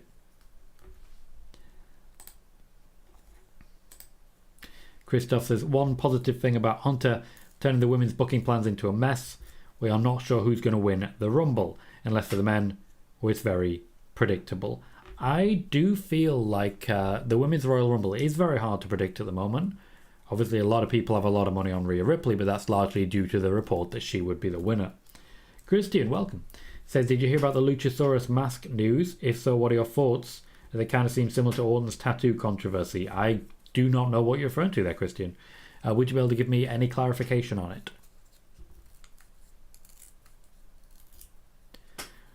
Moving at a decent pace here. Solo Sikoa already knocked to the ground. Kevin Owens looking good. Solo escapes and briefly clotheslines himself with the bottom ring rope. Owens is going out on the chase. And that just creates opportunity for Solo Sikoa. The idea, of course, is real simple. Solo Sikoa wants to hurt Kevin Owens, softening him up for Roman tomorrow night. There's no doubt in my mind that he is capable of doing so. And we have our last commercial break with 13 minutes to go. We should come back and get about 6 minutes of wrestling. So yeah, a lot of not great stuff happening at this point.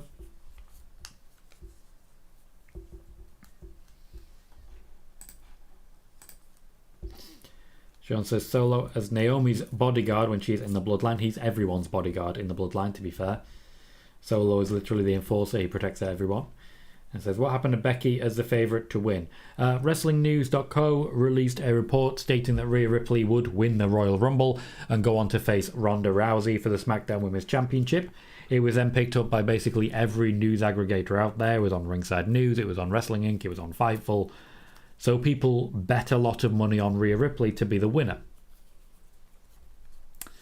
Then, the same day, Ronda Rousey lost the championship, guaranteeing that she will not be taking on Rhea Ripley for the SmackDown Women's Championship. But the money had already been bet. So, we'll see how it goes tomorrow. Typically, on the day, the betting averages tell you exactly who is going to win. Naturally, I don't really want to focus too much on that, in case it gives the game away. But, yeah, it's a thing. I still remember looking at the betting averages the day of the Royal Rumble in 2020, seeing Drew McIntyre's name there where it simply hadn't been there before, and immediately thinking to myself, oh, well, that's what's happening then.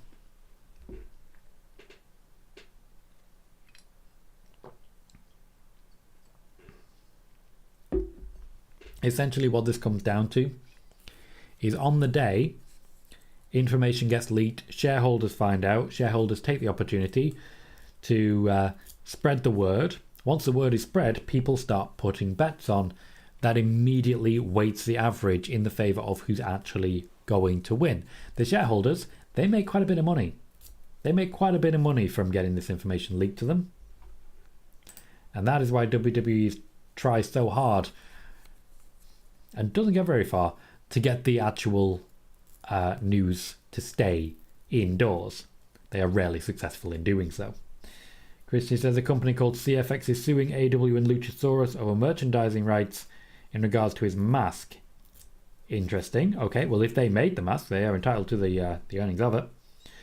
Peter says, who do you think will win the men's Royal Rumble match? Cody Rhodes. I thought Cody Rhodes will win since Hell in a Cell in June. And that has not changed.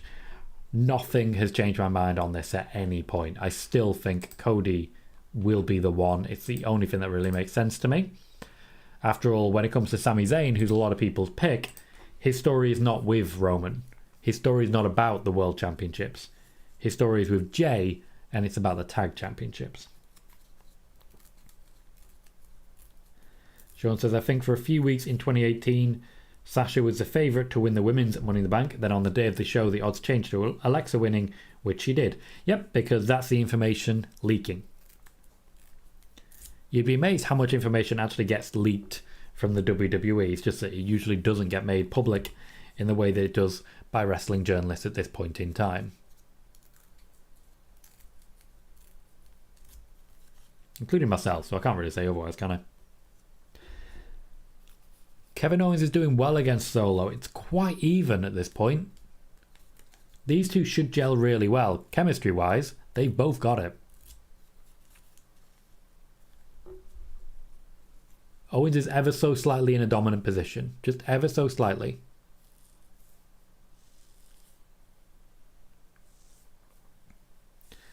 I really don't know what Wade Barrett is talking about saying that Kevin Owens can't stand. He seemed absolutely fine. He's even climbing to the top rope now. Not with no issues. But he's climbed. I do like that he's wearing the classic KO shirt. The one with the duct tape.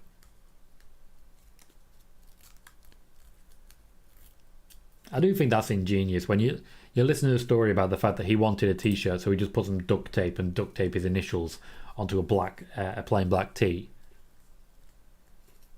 That's a guy who knows his brand. Peter Robert thinks The Rock will win the Rumble match. I wouldn't bet on it, mate. That's all I'll say. I wouldn't put money on it.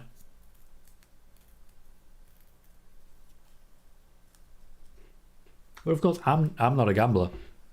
If you want to put money on it, that's on you.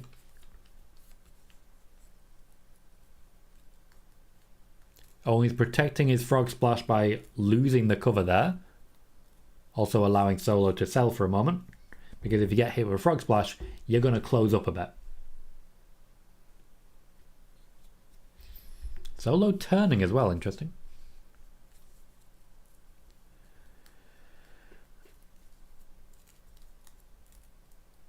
I am waiting to start hearing people compare Solo to Matt Riddle.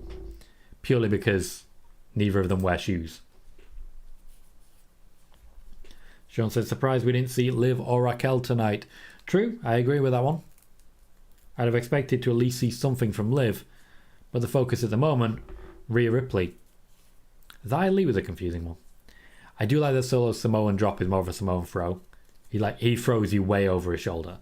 It's quite fun. Decent pace to this match. Not as high as the last match, the tag match, but you can't really expect it. It does feel like more of a heavyweight main event, though. This show feels like it was booked as an NXT card. Bailey says, not much of a show, but I'm looking forward to tomorrow. Yeah, not much of note has really happened here. Braun Strowman and Ricochet getting involved in the tag tournament, I think, is the biggest piece of news. Outside of that, not much has really happened. Ray beat Cross, but that was a while back already. I've kind of already forgotten about it. Really, it comes down to Sami Zayn in the next couple of minutes. Owens has hooked the wrong leg. There's Sami Zayn rescuing Solo Sikoa.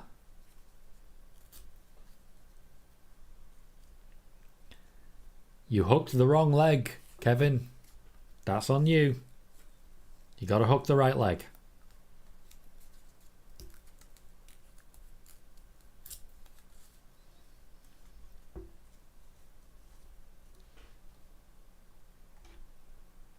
Solo Sikoa just landed a super kick on Sami. Owens has an opportunity now if he can take it.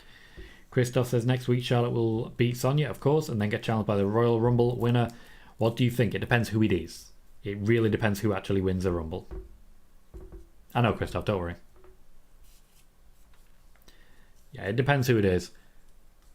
As I say, at the moment, I'm opting for Bayley. We'll see how it goes. I see, says, last week the return of the Funhouse Abbey the Witch sounded different. The voice sounded similar to Alexa Bliss. Is there a possible connection there? Nope, the voice was not Alexa Bliss. The voice was Bray Wyatt. He voiced all of the characters last week. It was not Alexa Bliss. I can categorically state that to be a case. We've got Hardcore here with a few more weapons. Owens is going to dodge this table spot.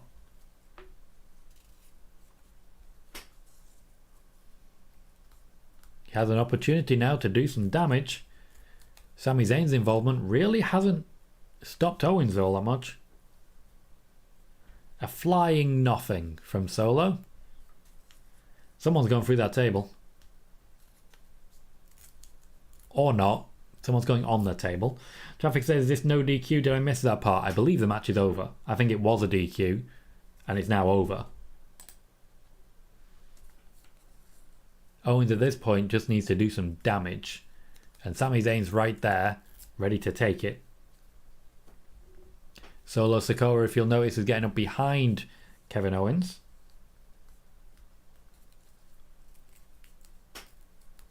But Kevin Owens will not attack Sami Zayn. That's the interesting part. That Kevin Owens will not attack Sami Zayn.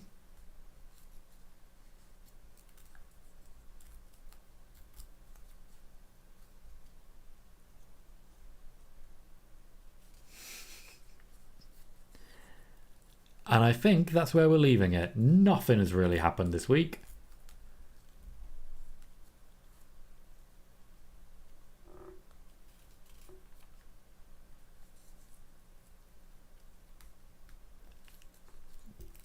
They are doing what they can, and Kevin Owens is certainly doing what he can to make himself look like a viable contender for Roman Reigns. He isn't. There's no better way to say it. He isn't. Roman Reigns is far beyond him. Far beyond him.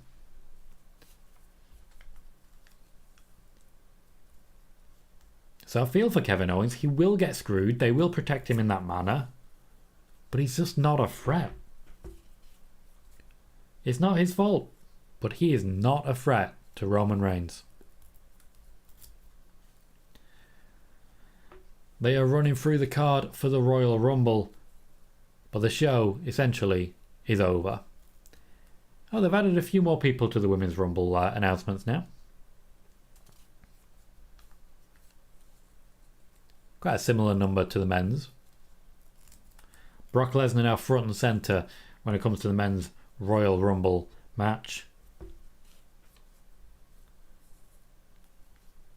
Sami continues to not really commit to it.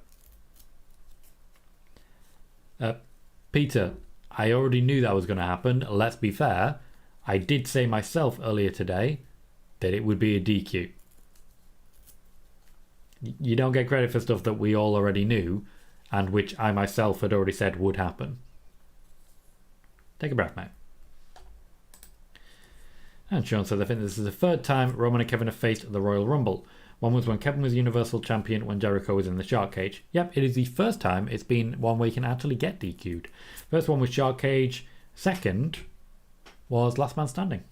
And Sean is excited for a Brock-Cody interaction in the Rumble. That has been WWE SmackDown. That has been a SmackDown watch party of 1,106 views. I want to say a massive thank you to everyone who has joined us over the course of our shows today. Be sure you tune in tomorrow for our Royal Rumble watch party. You do not want to miss it. In the meantime, though, as always at this point, I say that I've been Tom Colohue, that you've been fantastic, and that I will see you all very soon.